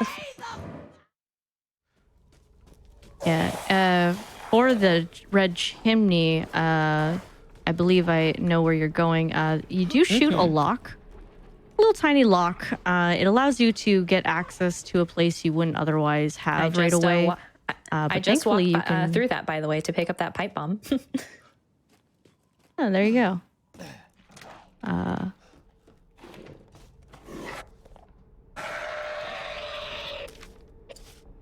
Marge. Hi, Marge. So before I go into that trap door there, I am going to go get a backpack here because I am going to need it. It is very vital for the run and get the bobblehead at the same time because there is one there. I believe we get 2 backpacks for this run. We only need the one. Because the other one isn't really necessary, but we do get the other one. I personally get the other one because it's right there anyways. Makes Might sense. as well grab it. Yeah. I honestly can't remember. Like I've been running this game, like speed running this game, like ever since launch. That I can't remember if there's like another inventory, like if there's like another briefcase in the shop here. Is there? I feel like I know you do get briefcase upgrades. I just can't remember how many you get. Yeah, there's a I feel few. like my first. Yeah, I was gonna say now it's coming back. Like I think you can upgrade your inventory here. Yeah, but we just don't. Ethan. Oh my god, this run is actually giving me all the bad luck. That the fly underneath the floorboards that usually just sits there, but for me, he decided to go flying. You shot him, right? I don't shoot him. I usually knife him because he just sits there. I was gonna say. Ethan, you have to fix her. The one before the drawbridge is the one you shoot. That's also coming back to me. When I came back to RE7 a couple months ago, I went back to New Game Plus. So trying to remember the New Game stuff. And I missed the shot because the G17's spread is... Am I losing it? Just a terrible gun. What's interesting is, the G17 and then, oh goodness, the Lemmy in this game kind of reminds me of like the G17. They both kind of have like the same, I guess, build as you want to call it. They look pretty similar. I'm sure some gun enthusiasts could find out the differences, but yeah, the blind fire, like the hip firing, God, it they both kind of feel the same because you shoot without aiming down sights, and then it's like, oh, you didn't hit where I wanted to. Yeah, and that's quite a common thing. With the G17 in this game, you can shoot in this. You can try and like you stay still as much as possible and shoot in the same place, but it will just go everywhere.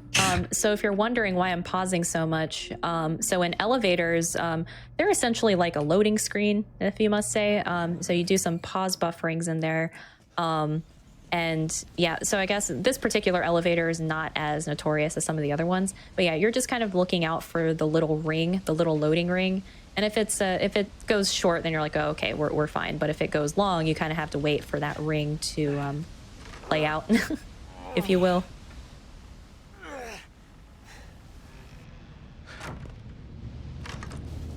All right. Oh, I got the speed. About to got do the speed boost. the lantern skip. Nice. Nice. So this is the other house I was talking about. This is the Beneviento house. If anyone's played RE8, you know exactly what this house is. But for those who... I have no idea what you're talking about. For those who haven't seen this, you are totally in for a treat. I think this is the best part in the game.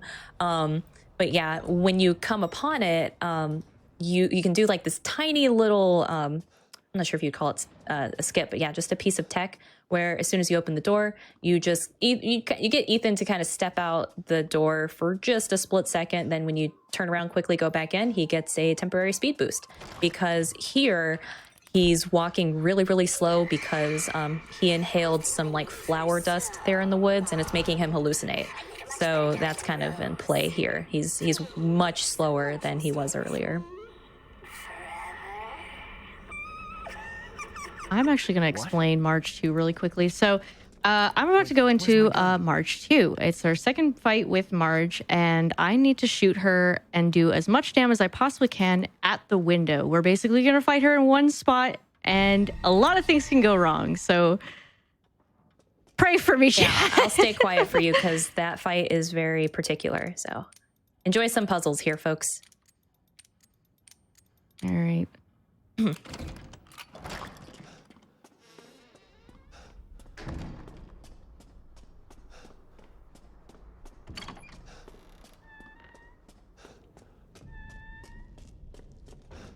Please be enough damage. Why is this here? You got it? Yes! Yes, I got enough damage. You killed her? Let's go! Nice, yeah. I know you were yes. really nervous about that GG. fight because that fight is really hard with that particular strat. Oof, but yeah, good job. I know you were, yeah. Yeah, that fight, no lie, is probably one of the hardest fights because that is actually an updated strat. There's many different strats you can do with Marge. That's the newest and obviously the quickest way to do it. But yeah, it's stressful because you have to make sure that she doesn't grab you at the window, which is very likely because her reach is very long. She's got some long arms. Her bug form. So she can grab you, and she can also just decide her hand gets in the way of your bullets and decides to block her head. So if you don't do enough damage to her head, because that is technically her weakest point at that point, it's basically she'll just stay on the stairs and you can't do anything. You'll basically just have to deal with what she's doing and be like, okay, well, this is my life now. You gotta hope Thanks, that she Marge. doesn't jump up the ceiling or jump out the wall, because then you're like, oh, where's she going now? Yeah. She kind of has a mind of her own sometimes when you don't do enough damage. But thankfully, I did do enough damage, so that's awesome. I feel really good about that. I was very nervous. The one thing I didn't think, or the one thing I thought was going to go wrong went right, and everything else That's always went how wrong. it works, isn't it? Oh, yeah. It's okay, though. I was gonna say, so here in this house, as you see, everything is, much slower paced. It's basically like one giant puzzle. And what's great is RE7 has one of those as well. Not until a little bit later for Cat. It's coming up, but just here in a little bit. But yeah, so here, up until this point, the game was very fast paced. Getting tons of enemies thrown at you. We did some boss fights and things like that, but yeah, they slowed the pace here, built up so much tension here. You got the lights flickering, you have the ghost Mia showing up and things like that. So yeah, scariest part hasn't happened yet, so brace yourselves.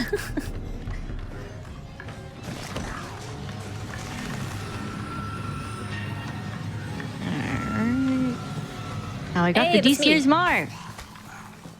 That's you. So I like I said earlier, I do need to collect some pieces to make a serum, and one of them is an arm, and another one is a head. So we got the arm, and we're on our way to go get the head now, which is coming up to my favorite section, which is the Lucas section. Lucas is such a great character. If you're sensitive to nails being ripped out, I would I'll let you know when that's gonna happen, because I know some people are a tad bit sensitive towards body horror and just like gore in that manner, so I will be sure to let people know. I tend to forget because it doesn't bother me, but I know it bothers others. Hey, there's a baby crying. Do you think that's Rose? No, it's just me. I'm hungry.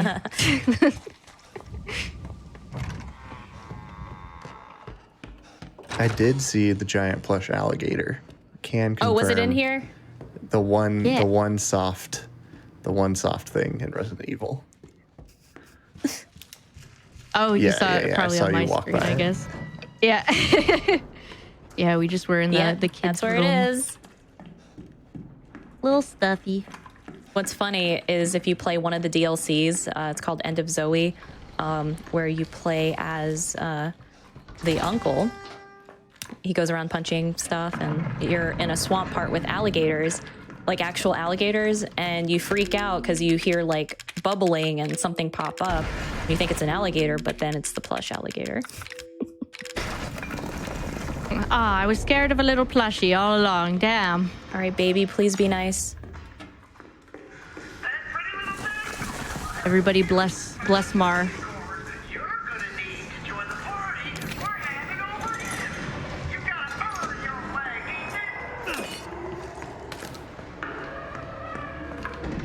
Alright. How's Not that yet. baby treating ya? Not yet?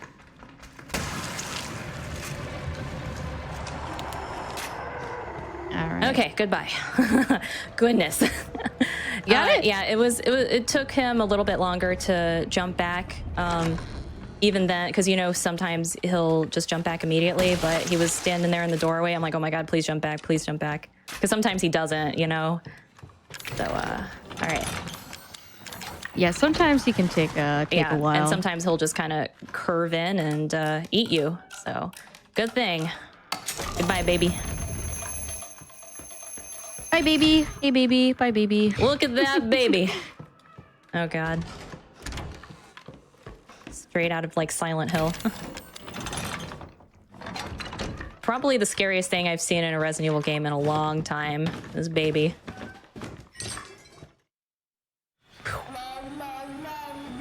Yeah, I don't like that. Don't like Nope. that one bit.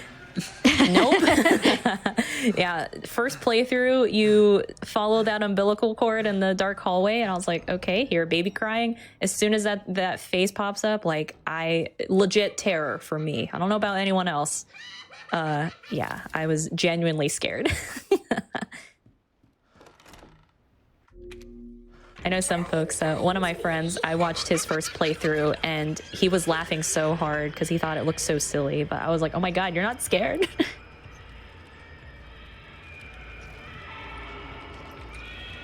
All right. Got the blue key card, and now I'm on my way to see our boy Lucas. Oh, if you're wondering why there's creepy dolls and a talking doll, this is controlled by Miss Donna Beneviento, where her kind of superpower is kind of more psychological. That's why Ethan here is like hallucinating and stuff. He actually hallucinated that baby. The baby's actually not real. But yeah, Donna doesn't talk, but she talks via the doll. And right now we're trying to destroy the doll. And this is an RNG section. She can pop up in one of two places here. Right here, this is good RNG. If not, she would have popped up a little bit farther behind in this room. So let's pray that we get the good RNG with her at the front of the house as opposed to the back of the house. And let's see. Nope, she's not there at the front, so she's near the elevator. So we got half, No, yeah, we got half RNG. good RNG, half bad RNG. So It's unfortunate because the thing is with that RNG is that also this is where the cutscene is. If you're sensitive to body horror, nails being pared out and stuff, the ickies, I would look away. Anyways, the fun thing about the RNG with Mars section and the dollhouse is basically the second position of where the doll is the slowest or the fastest. Whereas the first one, it's not a huge difference whether the doll is in one corner or the other, because it's literally like a couple steps off to the right or left or whatever. Yeah, the second one is indeed the worst. As soon as you see that she like veers off to the one side, you're like, yes, she's where I need her to be. yeah, but no, you that's why like pretty much all of us, when you walk out there, you know, you don't want to like just, you know, at least for your pathing, your routing there, you don't want to just like hug that right wall. It's like, oh, she's gonna be right here. Oh no, she's not here. So I always like stay kind of like in the middle and stuff. Do a quick little look and it's like, nope, she's not there. Yeah, you can usually get a little glimpse, and you can use audio cues to help know where her position is beforehand, but very hard to tell if you're not sure what you're looking for. Let's turn back the clock. So we are out of the scary house. Actually, something we don't get to see, because, you know, in your first playthroughs, you kind of like take in all the atmosphere. This house is actually next to a very giant and beautiful waterfall, and I thought it was amazing. I'm like, oh, this is so great. I can't wait to go in there. And then, nope, regret your decision.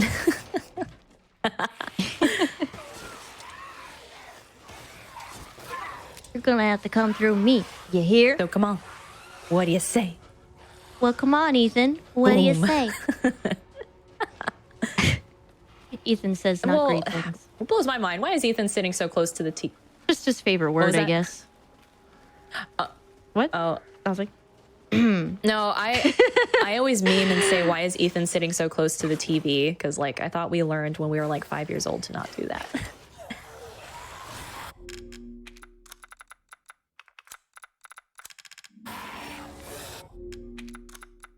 oh, I was very, very lucky on that shot there. Oh yeah, the bomb room is pretty cool. Get some sharp shooting in there. Yeah, the hardest one to shoot for is the one when you open the door. It's not too bad because you can block it and move on, but yeah, getting the shot on that is very specific. So I'm here on my first Duke stop. Hang on a second.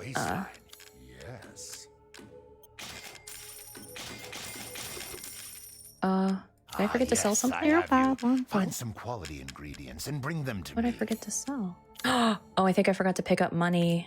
Oh no. I can't buy a mine. That's not good. Oh no, oh no, oh no. Hang on. How much money do I need for that? 3,500. Oh no. Oh no. What happens if I restart?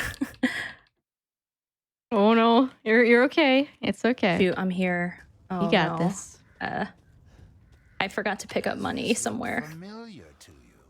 A gift has arrived for you, good sir. Shoot. Take your time. Oh, Lady Dimitrescu. Oh, Beautiful did I even not in sell the death. shotgun? That waistline. Yes. Ah, yes, I have you. Find some quality ingredients and bring them to me. Might have been the shotgun. I have no idea what your inventory looks like, so I couldn't tell you. Shoot, I should go back here. I'm sorry, folks. Having all. Don't worry. You got this, girl. Yeah. Tell me I got this, you got this. Yeah, thankfully there's money right here. I forgot to pick up money in the castle, which usually helps me cover that. Because I stopped picking up that money right there. So yeah, we're good now. I was just like, excuse me. Had a heart-stopping moment there for a second. Yes. We're good now. All's good. I thought I had to go back farther for that. Where's that other mine?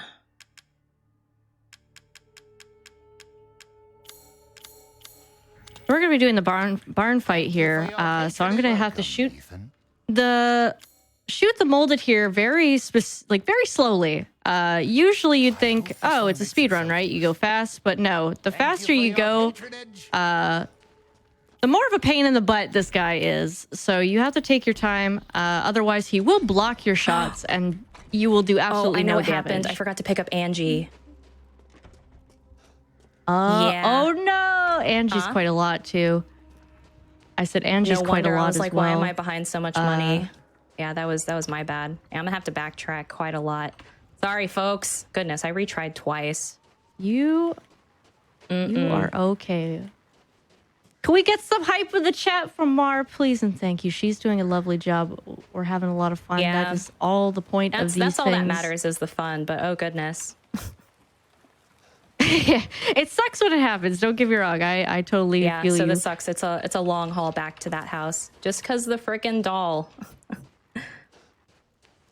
Yeah. So boss treasures do give you a lot of money, and they are vital. Some of them you skip, some of them you don't skip. But for the ones that you need, they do give you a lot. So it's quite necessary for certain things, especially for when you need to buy stuff. Yeah, so that was totally my bad. Goodness, she's like all the way back there. But this is why we have our buffers. This is why we have buffer for our estimates. Oh, you can't go back up either. Never. You never want to make your estimate super close to your PB because. So what I'll do is load a save for that because I do have a save here. Backup saves, aren't they nice? If you gotta do a backup save, definitely don't worry about it. I won't tell anybody. Chat, you saw nothing. Yeah, so thankfully here, I have all the items I need to sell at least. Yeah, that's crazy. I had no idea you couldn't go back. Ah, Miss Angie. Just adorable. Porcelain dolls are very popular, you know. All right, so I'm going to be doing I'm doing a little escape room here with Lucas. Usually you do a tape to get the answers for everything you need, and it kind of explains where you need to go, what you need to do. But instead, we already know the answers. It's not RNG. Everything is static. The answers for the puzzles are all the same. So you don't really have to do the unnecessary stuff. You just have to enter the password, get the valve, and you're pretty much done. Happy birthday, by the way, to anybody in chat. Happy birthday! Yeah, so now we're on our way to the reservoir. Apologies again for not picking up the silly doll. Yeah, so you're okay. You do what not need to happens there apologize. is so you have to turn around to pick up Angie. And yeah, sometimes when you're just like totally like, you know, zoned, like in the zone, you just like one thing. It's like, oh, oops. Very easy to forget things. Yeah. It's okay. I'm doing 100%. How do you think I feel? I've been like, please don't forget anything. Last time I saw my timer there, when I loaded the save, it stopped. But I think it's only like 2 minutes behind now, I think. So no, not behind estimate, but that's we have enough buffer, thankfully.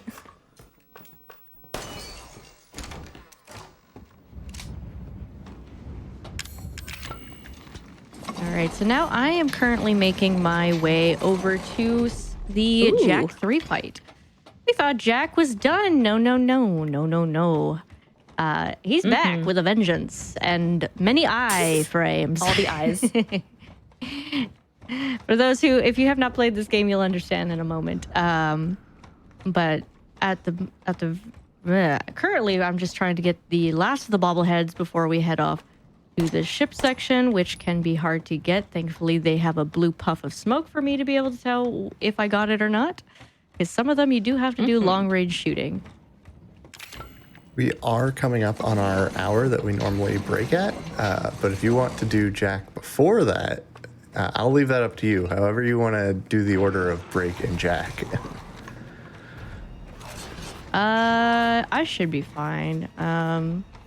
I have a long cutscene after Jack, so I could. So do we keep going or do we pause? Whenever you two both are both ready to take a break, we'll just pause and we'll go to a quick break. So up to you two. Just let me know when you're both ready. Yeah, Kat, I can do it anytime. Okay. Just because, you know. Well, I'm about to do Jack 3, so I'm going to finish this first. I say whenever I guess when when I pick up Mia, we'll pause there, I guess. So, actually, speaking of Jack 3, you know, Kat's in a boathouse. I just got a boat. So. Oh yeah, you're about to see our favorite. Get to see Mr. Moreau. Love Moreau. All right, so Jack 3, very quickly, I'm going to explain. There are lots of eyes. Obviously, they are the weak points. So we want to shoot them in a specific order. With the shotgun, either shoot them once or twice. Basically, we have to do it in a very specific timing because iframes, invincibility frames, do exist for this fight, and it sucks. So here we go.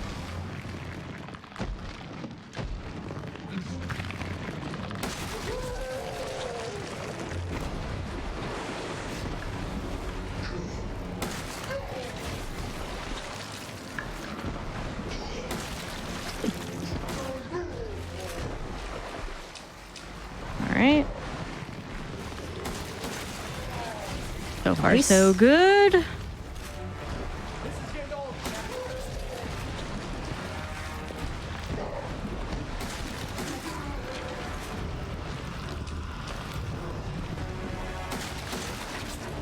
And the last eye. Awesome. And we're done. And that was Jack 3. It's not quite finished yet. We do have one more situation after this. So we have a little bit of a quick sequence of things because Jack's gonna come back up, say his little hello, and we're gonna say no thank you, maybe later. And maybe to see if we can get any healing items here. And yeah. I just yeah, that was Jack 3. I'm about to pick up Mia here. I guess we'll go on that. Let's see. I'm about to come up on that lever here for Moreau to lift up something. So I'll. There's like a retry after that. So do we? Whenever. Yep. Good to take a break whenever. I'm just a side note, Jack, you know, at the end of the Jack 3 fight, he's like, "You're not leaving, are you?" I found that very appropriate for the pause. Actually, I am leaving. Goodbye, Jack. Never coming back. Yeah. Come on, Mia's waiting for us.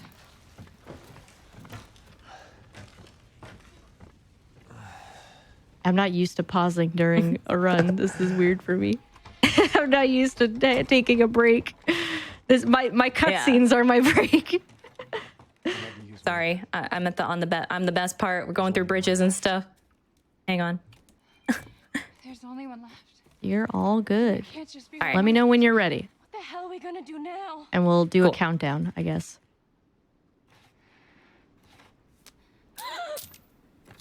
It's fine. So just a quick thing before we get on our break. I picked Mia every single time. So the reason why we pick Mia is because it's just faster. It's canon and it's faster.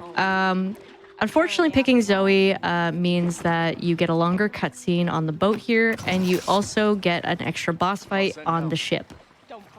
So we obviously don't want any of that. It doesn't really add anything significant. That's why we don't have a Zoe % category. It just doesn't change anything really. It's not really that interesting, so we don't have it as a category. But yeah, that is why you might ask, why do you pick Mia? Well, that's why.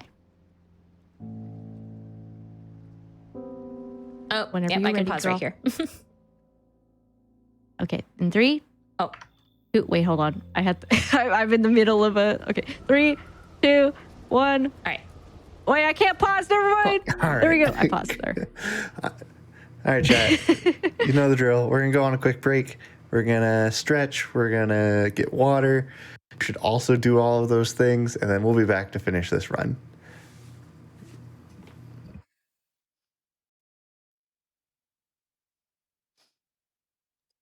Welcome back, everyone. I hope you had a nice little break. Just a quick reminder that Hotfix is funded with your support. So if you got a Twitch Prime sub laying around or some bits, consider donating those to support the daily content like this show. Or like the show after this, Ocarina Improv, which is a show about Ocarina of Time randomizer, but from a beginner perspective. And then also tomorrow we have Going Places, which is our show about handheld and regional games, and that's at 1 p.m. Eastern. With that, I think we're ready to get started. So whenever you two are ready. All right. All right. Thank you, everybody, for waiting. Yeah, we're going to get started in 3, 2, 1, go. Oh. There you go. So funny thing about... So we just came from a break. So for those who don't know, this cutscene here that I'm sitting in is actually the designated break cutscene. So Thank you. it's quite funny to take a break during a break cutscene. Not used to that. But thank you, everybody, for your patience. I hope everybody's having a wonderful night. I know you've been through a lot. Wait. We need to talk. Hmm? You had something to do with all this, didn't you? Look, I just want to know the truth. Ethan, I honestly don't remember. Try. Oh.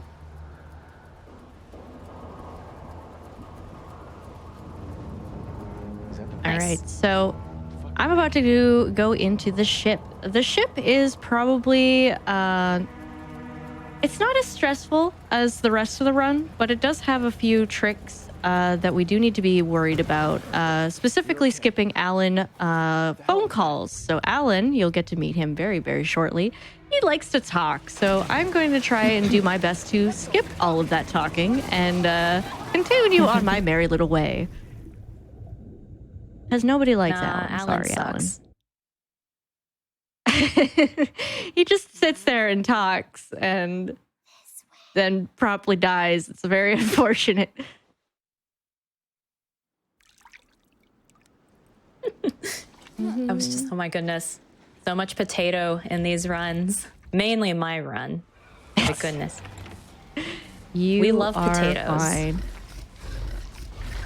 Yeah, this run has been giving me the issues as well with the beginning part, but it happens. Marathon luck or event luck be damned, you know? I'm still having a good time. I know Kat's still having a good time. Oh yeah, anytime I get to hang out with Mar over here is my favorite time of the day.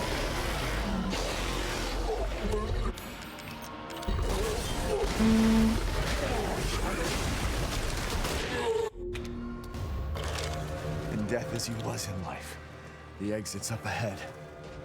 God, Mike, hot Mike, hot Mike. Hope it's all good.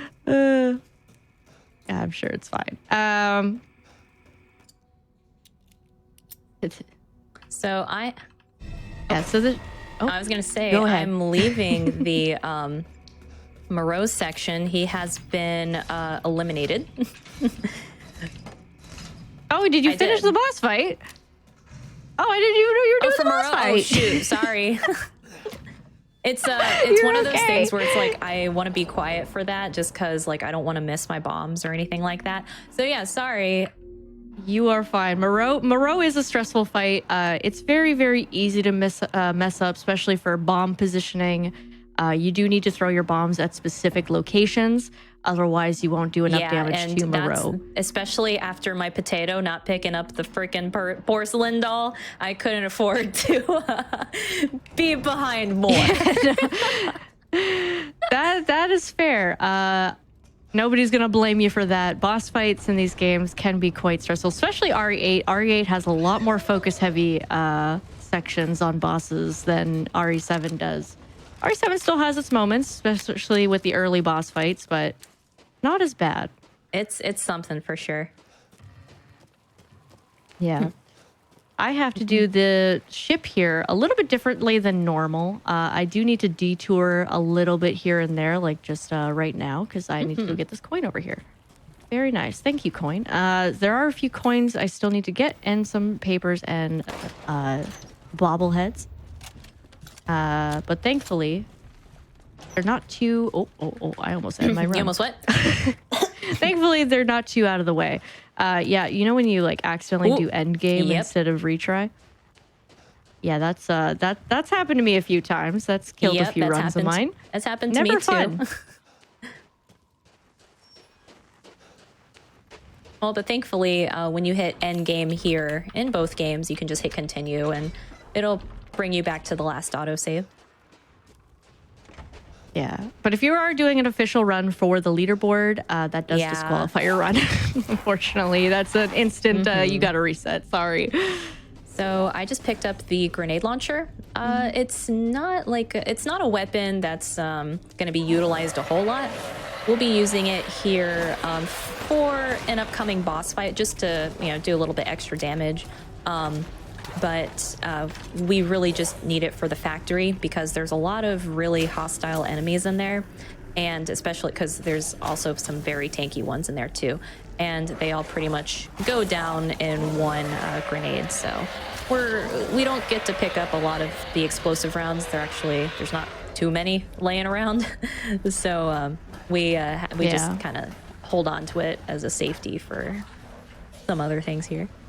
Yeah. You do focus a lot more on crafting in RE8.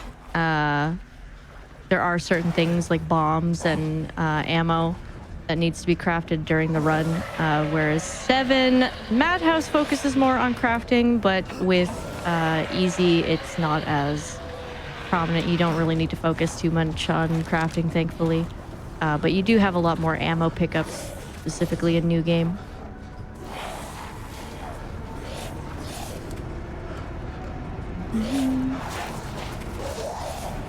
I'm imagining you're doing Urias I'm on my right way now. to Urias.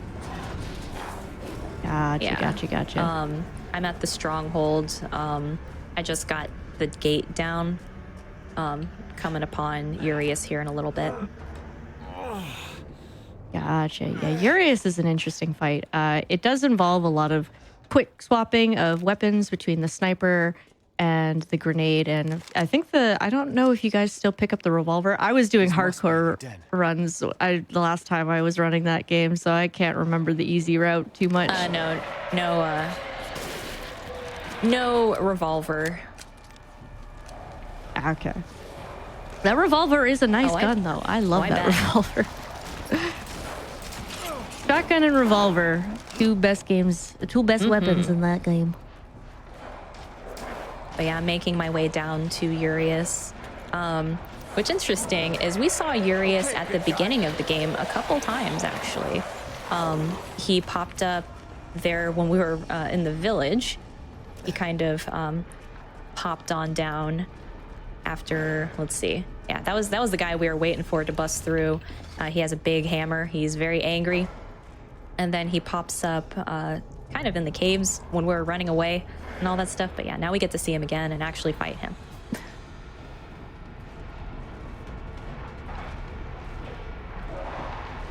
All right, I just did Alan one skip there. So usually in that section, we get a phone call from Alan. We just left his side, and yet he calls us.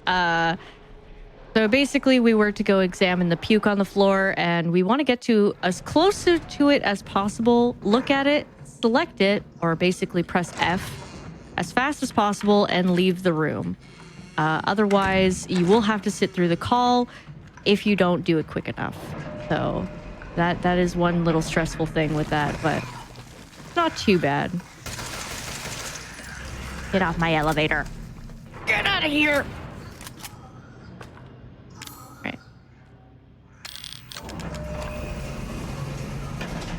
Okay, I am at the Urias fight. As you saw, we threw a grenade, and then we just unload that sniper right into him.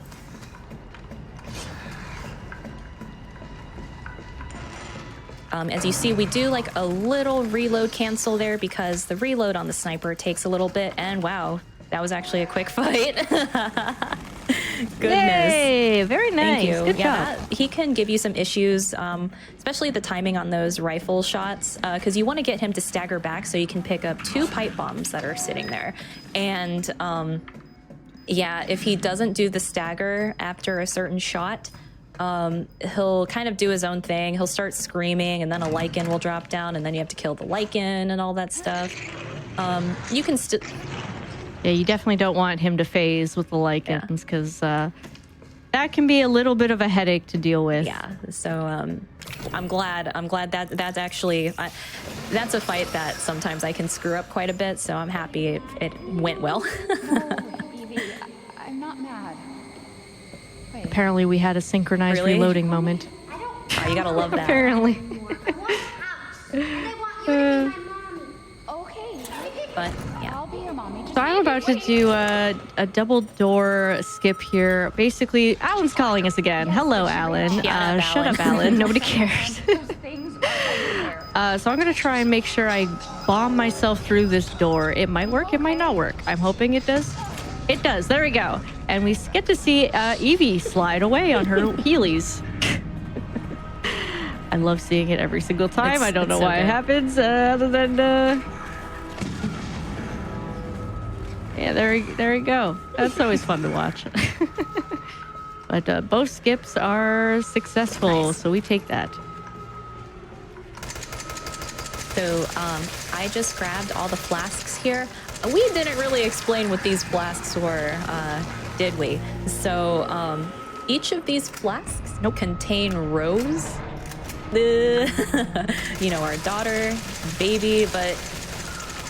Yeah, our daughter's separated into jars. Our daughter is a pickle. But don't think she essentially got chopped up. It's just essentially like her essence, I suppose, got put into these jars, and we had to get those jars and you know, go find her. So we defeated the 3 of the lords here. So we are coming upon Heisenberg, the last lord, and we have to insert all these flasks.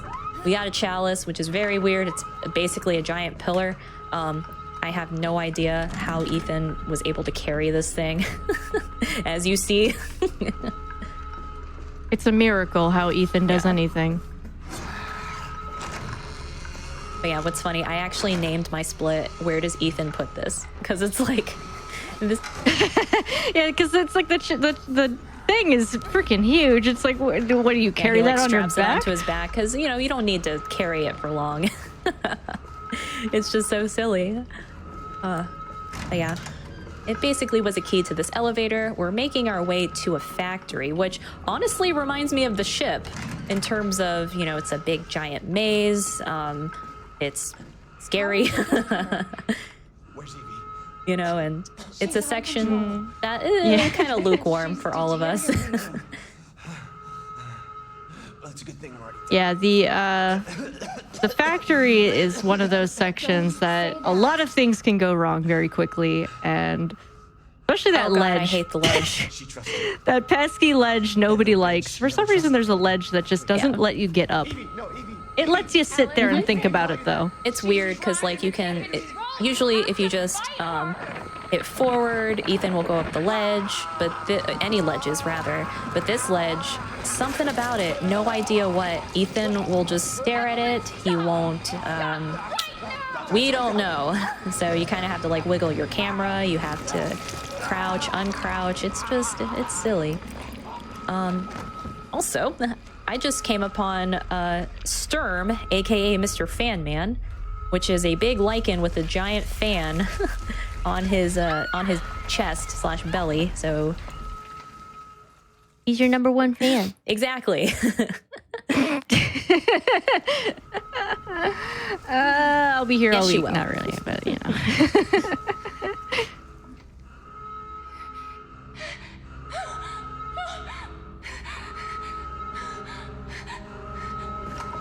All right, now Alan's gone. Alan's capiche no more. He served his purpose. But now we are moving on to the second part of the ship, which is not as stressful, just a lot of point A to point B. But we got the worst part of ship out of the way. Thank goodness. Oh, by the way, I was able to get up the ledge. I didn't even explain it, but yeah, it was when we were there in that little trash heap. There's a bunch of like metal ledges, and there's one ledge in particular. It's like a red one. It just hates you for some reason. Yeah, I don't know why just that ledge. It's you have to go at it like a certain angle just to get up like quickly. Otherwise, Ethan just like moves side to side. Like, yes, this is how great. ledges work. Great. No, Evie. Yeah. We can't be a family. FPS is really low here in the factory. Kind of strange. A family. We will never be a family. I don't need you anymore. I'd say you've played this game a few times, huh? Just a little bit. I probably can recall every little bit of dialogue in this game. It's pretty bad. That's okay. It is some of my favorite dialogue, especially the dinner cutscene. I just refrain from repeating a lot of it because there's a lot of swearing. If I could, I would, but family friendly. All right, so I'm going to be going to get a bomb up just up here. So I'm going to be using the bomb. Usually we wouldn't get the bomb on New Game Easy for the regular route, but for New Game 100%, we do need to use it for a bobblehead coming up. Otherwise, we wouldn't be able to do it until later. So I'm going to, we're going to go get that right now. It's a little finicky because like the how you can place it is a little, there we go. And I can hear the sound of it shattering behind me, so that way I know I got it.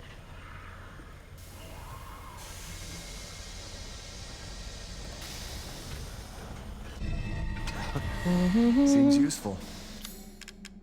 There you go. So here in the factory, there's like this little workshop with a kind of like a cast iron mold of sorts, and you have to find a bunch of different reliefs to craft keys, essentially, to get to certain parts in the factory. So we just got our first one. We're now going through this giant room with like these pistons and gears, and oh god, hate this part. Yeah, the pistons in that section are very time based, I guess. Like you can go through it in one shot, but because there's enemies there, they do get in the way.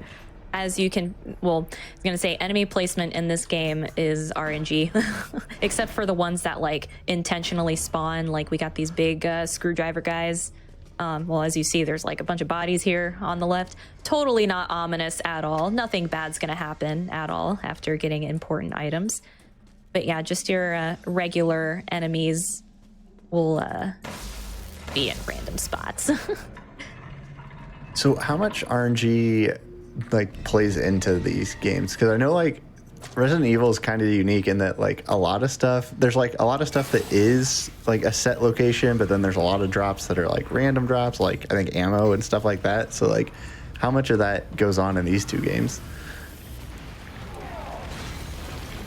So RE7 has very little RNG. Actually no RNG except for the the item boxes that contain stuff. Yeah. Some of the little the crates, some of them will contain set drops and things like that. But yeah, enemy placements are the same, and all that good stuff. Where am I going?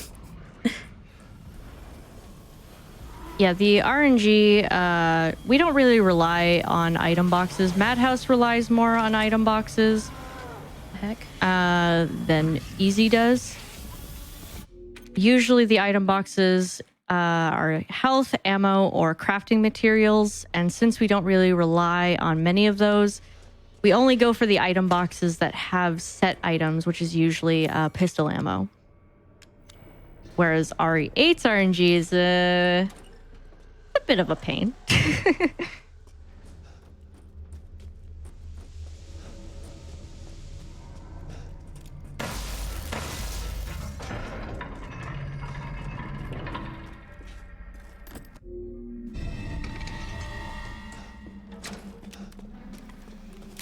Hello, Big Molded. Goodbye, Big Molded.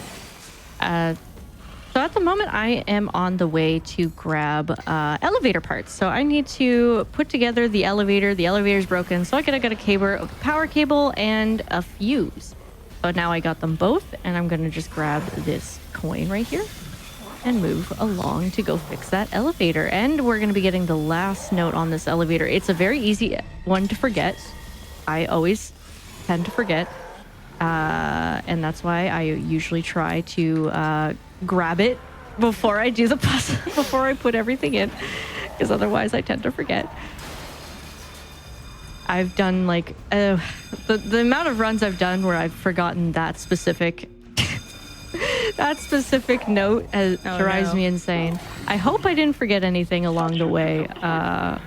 Crossing my fingers, but if I forgot anything, it's okay.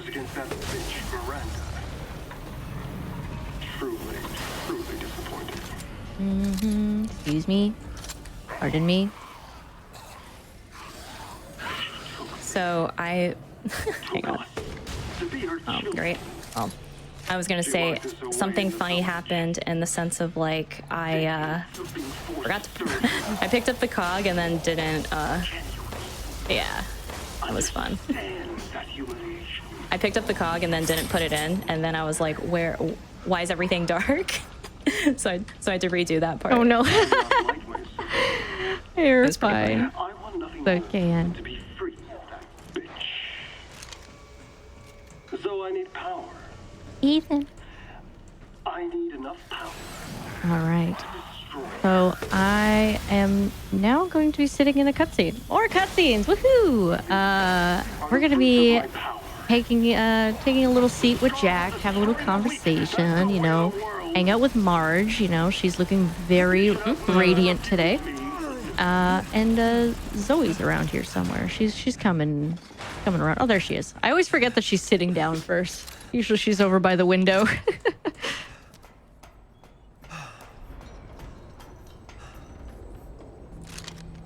Got a long way to go. What's up in the world of RE8 right now? I am on the way to that giant fan that you have to stop. Oh yes, the other number one fan. So I'm on my way there. So we're yeah. She doesn't care for us. No. I was gonna say we're getting to a spot where. So as you may notice here in the factory, there's like a bunch of like red lights and things like that. Those and then you shoot them because you see them. You're just like, oh, what does this do if I shoot it? And it basically unlocks something. So we're actually on our last part here where there's like a big giant fan here at the top, and we have to shoot these little lights to stop that fan. So yeah, the hitbox for those fans are like the little red lights are very specific. Sometimes you have to take this half a second just to position yourself correctly, because sometimes you can miss and miss and miss, and you don't have a ton of ammo on new games, so you have to be very careful with your shots sometimes. Not just that, but we have a bunch of guys flying in that are even more terrifying. They have jetpacks and screwdrivers on their arms, so those guys very, are very they can put you into critical, and if they do, it is not a fun experience. Ethan is a lot slower on critical, and being in criticals in the critical state can take time before he decides to revive. So if you can find a heal on the way, it's fantastic. But if you have no heals or no heals along the way, you're waiting for a bit. So yeah, what's funny is so they're at that ladder where the fan stopped.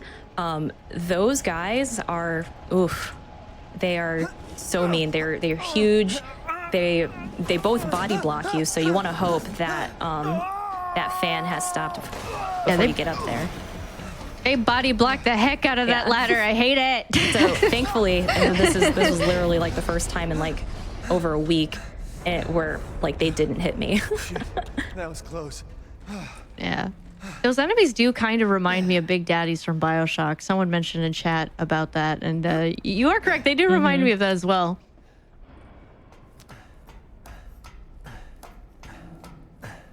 So yeah, we are getting our last part. It is the oh god, it's one of the molds.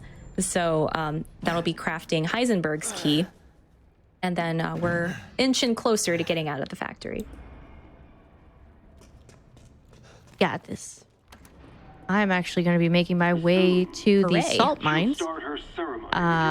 First, we got to go through a little lab first, which is where we're actually going to be collecting the last of our notes.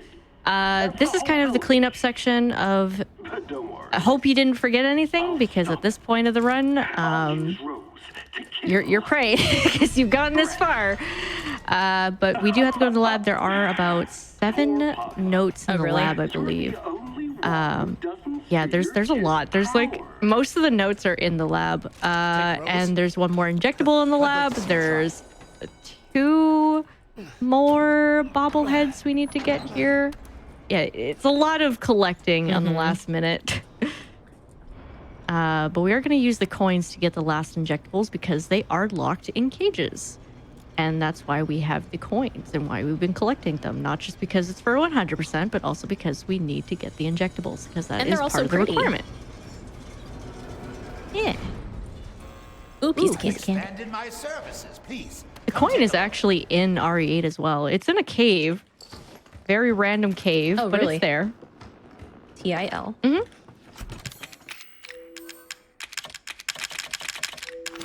It's a very random cave. I found it on my while I was like casually just looking for things, and I was like, oh, I did not know this was here.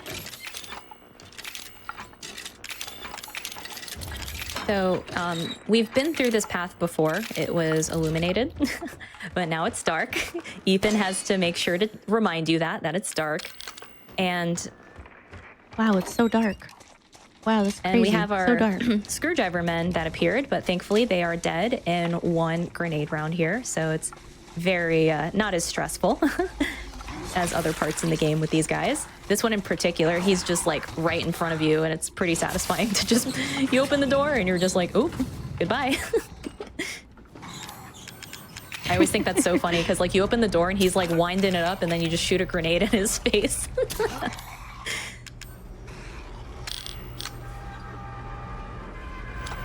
All right. Okay. I'm gonna make sure I was using my stuff.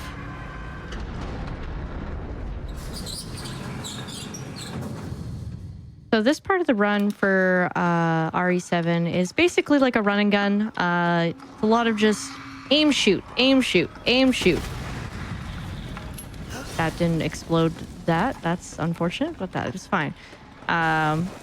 Same thankfully with 100%, the one nice thing about 100% is that the injectables do increase your health.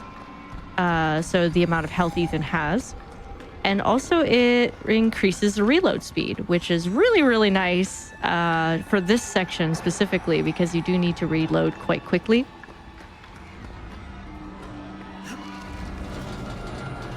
Because there are going to be a lot of headshots essentially.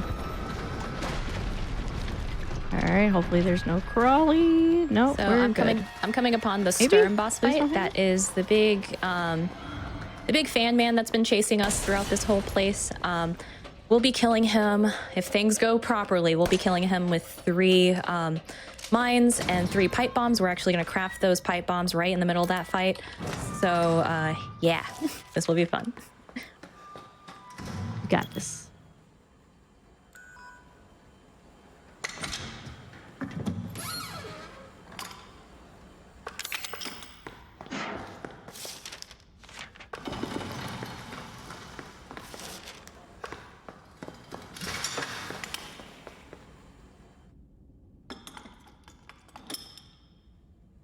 I am giving Mara a little bit of quiet And here. he's dead. There we go. Let's go. And he's dead. Good fight. That's the ideal fight you want. So Heck yeah, thank you. good job. He didn't even shoot any fire, which was nice. Yeah, that fight is quite notorious for Stern just being very difficult. So, yeah. Sometimes his movement is a little different sometimes, and he just doesn't want to behave. So with him, yeah, if you, so yeah, the 3 mines and the 3 pipe bombs, that's ideal there. That's why we bought that pipe bomb recipe at the beginning of the game. Like, you can have the materials on you, right? Like, we know what the materials are. It's metal scrap and gunpowder. But yeah, if you didn't buy that recipe, then you're you can't make it. So but yeah, sometimes he doesn't die with all those bombs, then you'll have to bring out the sniper, but he has to be at a certain health, because yeah, I had my SRT open for that. So yeah, it's a pretty specific fight. I'm happy that didn't go wrong. I'm proud of you too. Thanks, BB. All right, so I'm coming to the end of the salt mines here. I just need to use this NieR round on these 2 big boys, because if you do not deal with them, they will spit on you, and nobody likes that. You know, nobody likes to be spat on. So we do use the NieR rounds to freeze them, essentially, so we can get up this ladder and be on our way. Because if getting hit by those guys while you're on the ladder, I don't know if I said elevator before. Anyways, while you're on the ladder can kind of suck. But thankfully they were good. And now to get the last bobblehead right here. It's not here. It's gone. It's gone. And use the last injectable, and we're good. And that should be everything. Wait, is it everything? Did I shoot the thing? Okay, no, wait, hold on. I'm trying. I think I got everything. I'm crossing my fingers. So as you see, we're playing BattleBots. Hooray, BattleBots. Transformers, let's go. Ethan, it's okay. It's okay. It's me. I know you didn't mean to hurt me. Hey, Mia. But you shouldn't have done that. It freaking hurt. It fucking hurts. He doesn't want to be my daddy? Then he can This game was so built for VR. Everything's in your face. Now it's Mommy's turn to kill you. Yeah, since they didn't do VR for RE8, they were able to make RE8 a little bit faster. That's why RE7 is a bit slower in movement and like pacing, just because they did have VR in mind, and they don't want to make it super fast because nausea is quite a common thing when it comes to VR.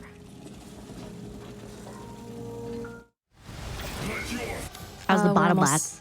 Bottom bots? Battle bots. Almost done. I thought I equipped those. You got this. You got this. You got this. All right, can we one cycle this? I don't know. All right, and he's dead. This will, funny enough, this is kind of a cutscene. No! Ah, no one cycle! No! Oh, no. Evie, get over here. Silly child. All right. That's okay. Okay, so usually we would inject Evie. We would basically get pulled towards her, but because I think I got caught on the wall, so I was a little bit slower to get to her, and that caused me to get pushed back instead of pulled towards her. It sucks, it happens, but it's not the end of the world. Unless you're going for world record, then it's the end of the world.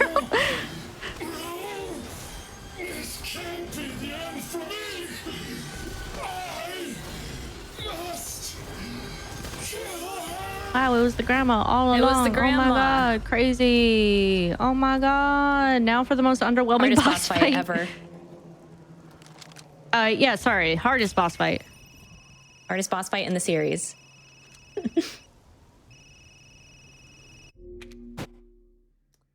So I'm coming upon the Chris Redfield section of the game. Yeah. Chris Redfield. Say, if silly Angie, we would have probably been closer to Miranda by now. But it's okay. We going It's fast okay. anyways. Been a while since we fought together, Cat. It happens. When was it last? The desert? Doing nothing but recon's gotten me out of shape. But thanks to your recon, we know Miranda's plan. Couldn't quite believe it when I heard she turned herself into Mia, though. Taking 5 shots to the head's nothing to sneeze at either. Spooky. All right, so basically I'm just waiting here, waiting for Evie to pick me up because otherwise we can't do anything.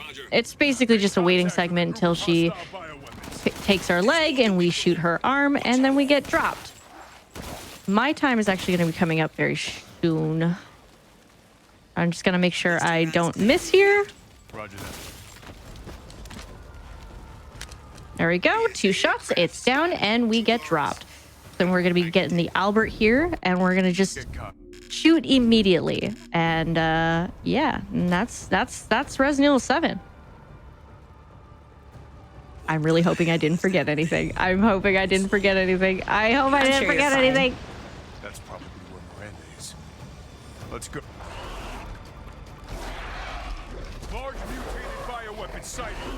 It tells you at the end of the game, right? Hey, boss, it's me. Might be releasing infectious particulates. That was very scary. I haven't had that happen in a very long time. Evie decided to block me a bunch.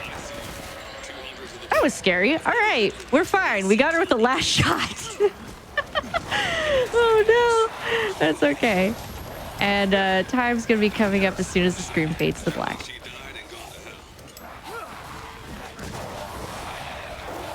reached the target location. Damn, this is big. And GG. time. All right, Lobo. Marking the target. I'll be joining you probably in like, I was You gonna got say this. maybe like 5 minutes if I'm lucky. No, not 5 minutes. It'll be a little bit just because, yeah, like I said, I forgot that silly doll. That was my bad. Apologies about that, folks. So here in Chris's section, as you see, we're taking control of Chris Redfield. We all know him. We all love him. And we actually have to use this little laser here to destroy this big ol' piece of mold up here. But yeah, in the meantime, we have to avoid a bunch of lichens and stuff like that. So that's fun. All right, neato. It's actually really funny because my Chris cutscene came up as soon as you were getting into the Redfield section. Very nice. Are you playing out the end cutscene? Nice. Oh Yeah. man. Yeah, letting it. If only play through. y'all could hear the theme song. The ending theme song is actually very relaxing. It's like, oh, finally. Especially after like speedruns and stuff. Oh my god, it's like the most relaxing thing. Yes. We're like, oh, finally. All right, no glitch laser. Hooray. found a way. Good. Woo! Yeah, the laser in RE8 can glitch out quite badly, which can cause you to have to do another cycle. You will any PB that you, or world record, anything that you had hopes of getting, say goodbye.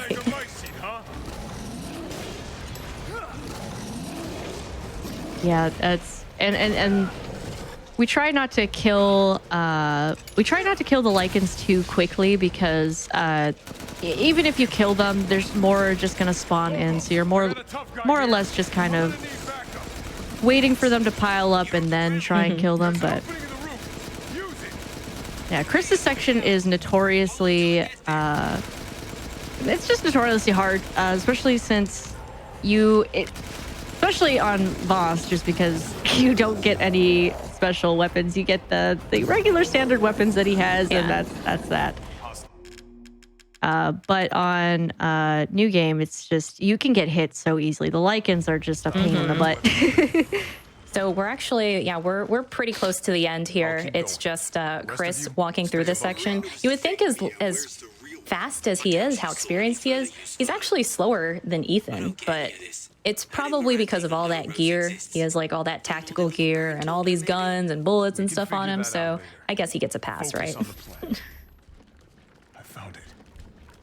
Yeah, I mean, it would be pretty heavy. Military gear is not light. So here, so it's actually good that I'm finishing after you because you know, we can explain some stuff. It's, you know, this is where it directly ties into 7.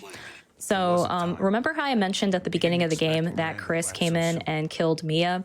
Well, that wasn't Mia at all. It was the main antagonist of the game, Mother Miranda. This is her lab here. She's basically the one she essentially like created the mold here. And real Mia is actually here in this jail cell. We don't get to see that cutscene, unfortunately. And then Ethan, he appears here. Oh, goodness. This isn't purgatory or anything, is it? Can't recall. Either way, so Ethan, he's here. It's cold. We actually meet Evie here throughout here. A cutscene plays out and Evie pops up. And we learn that this whole time, Ethan has been dead. What?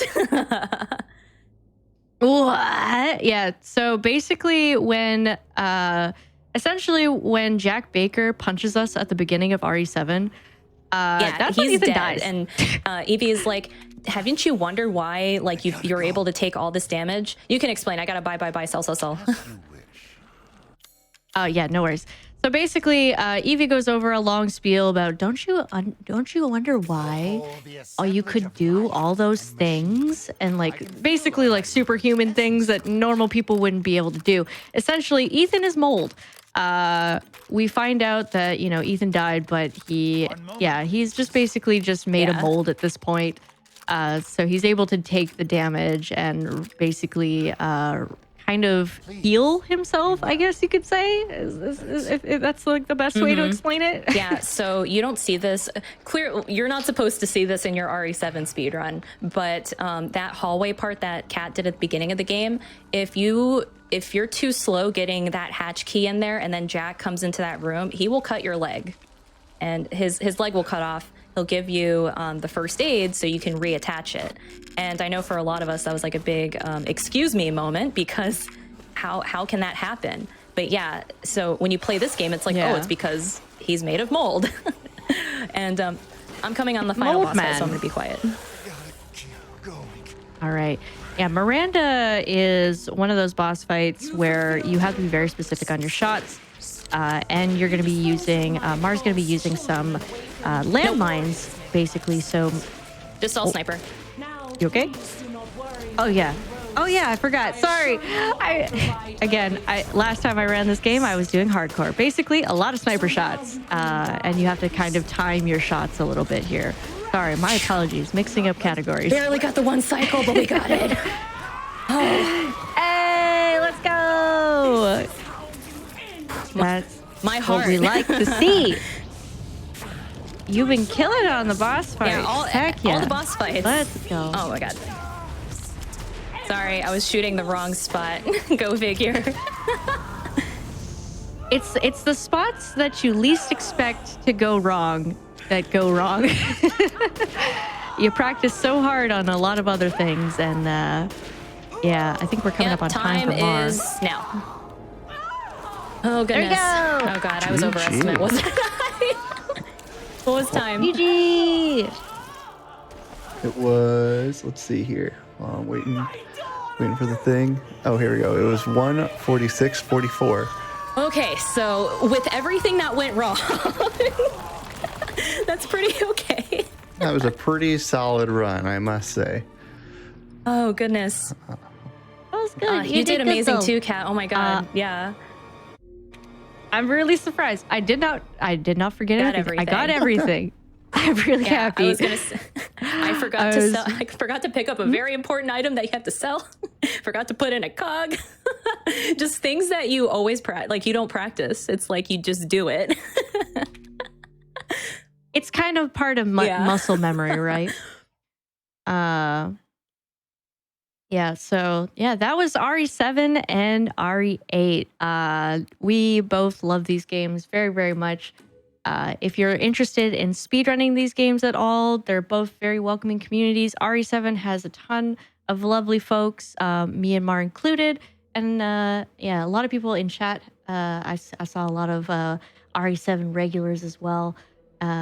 We all just love having new people come in. So if you ever want to learn the runs, usually there's always like guides and stuff, and everybody is willing to openly answer questions to you if you have any. Join the Discords. They're fun. They're great. Yeah, great such wonderful, welcoming communities for both of these games. And yeah, Kat and I have been running them for quite a while. Kat's been running RE7 since launch. I've been running it since 2018. We're both really passionate about these and just the Resident Evil series in general. So thank you so much for having us showcase both of these games here. GG's Kat on finishing first. I'm proud of you. Commentating 2 runs at the same time is very interesting. Like, we're going back and forth here and all that stuff. But thankfully, it's we're very thankful that both of these games are, since Village is a direct sequel, there's a lot of similarities and little minor changes. So I'm happy, you all got to see them side by side like that. It's really exciting. Yeah. Well, thanks again to both of you, chat. Be sure to check out both of these runners at their respective Twitch channels. And I mean, that's what we have for What's Faster tonight, but don't go anywhere because we have Ocarina Improv coming right after our next break. Woohoo!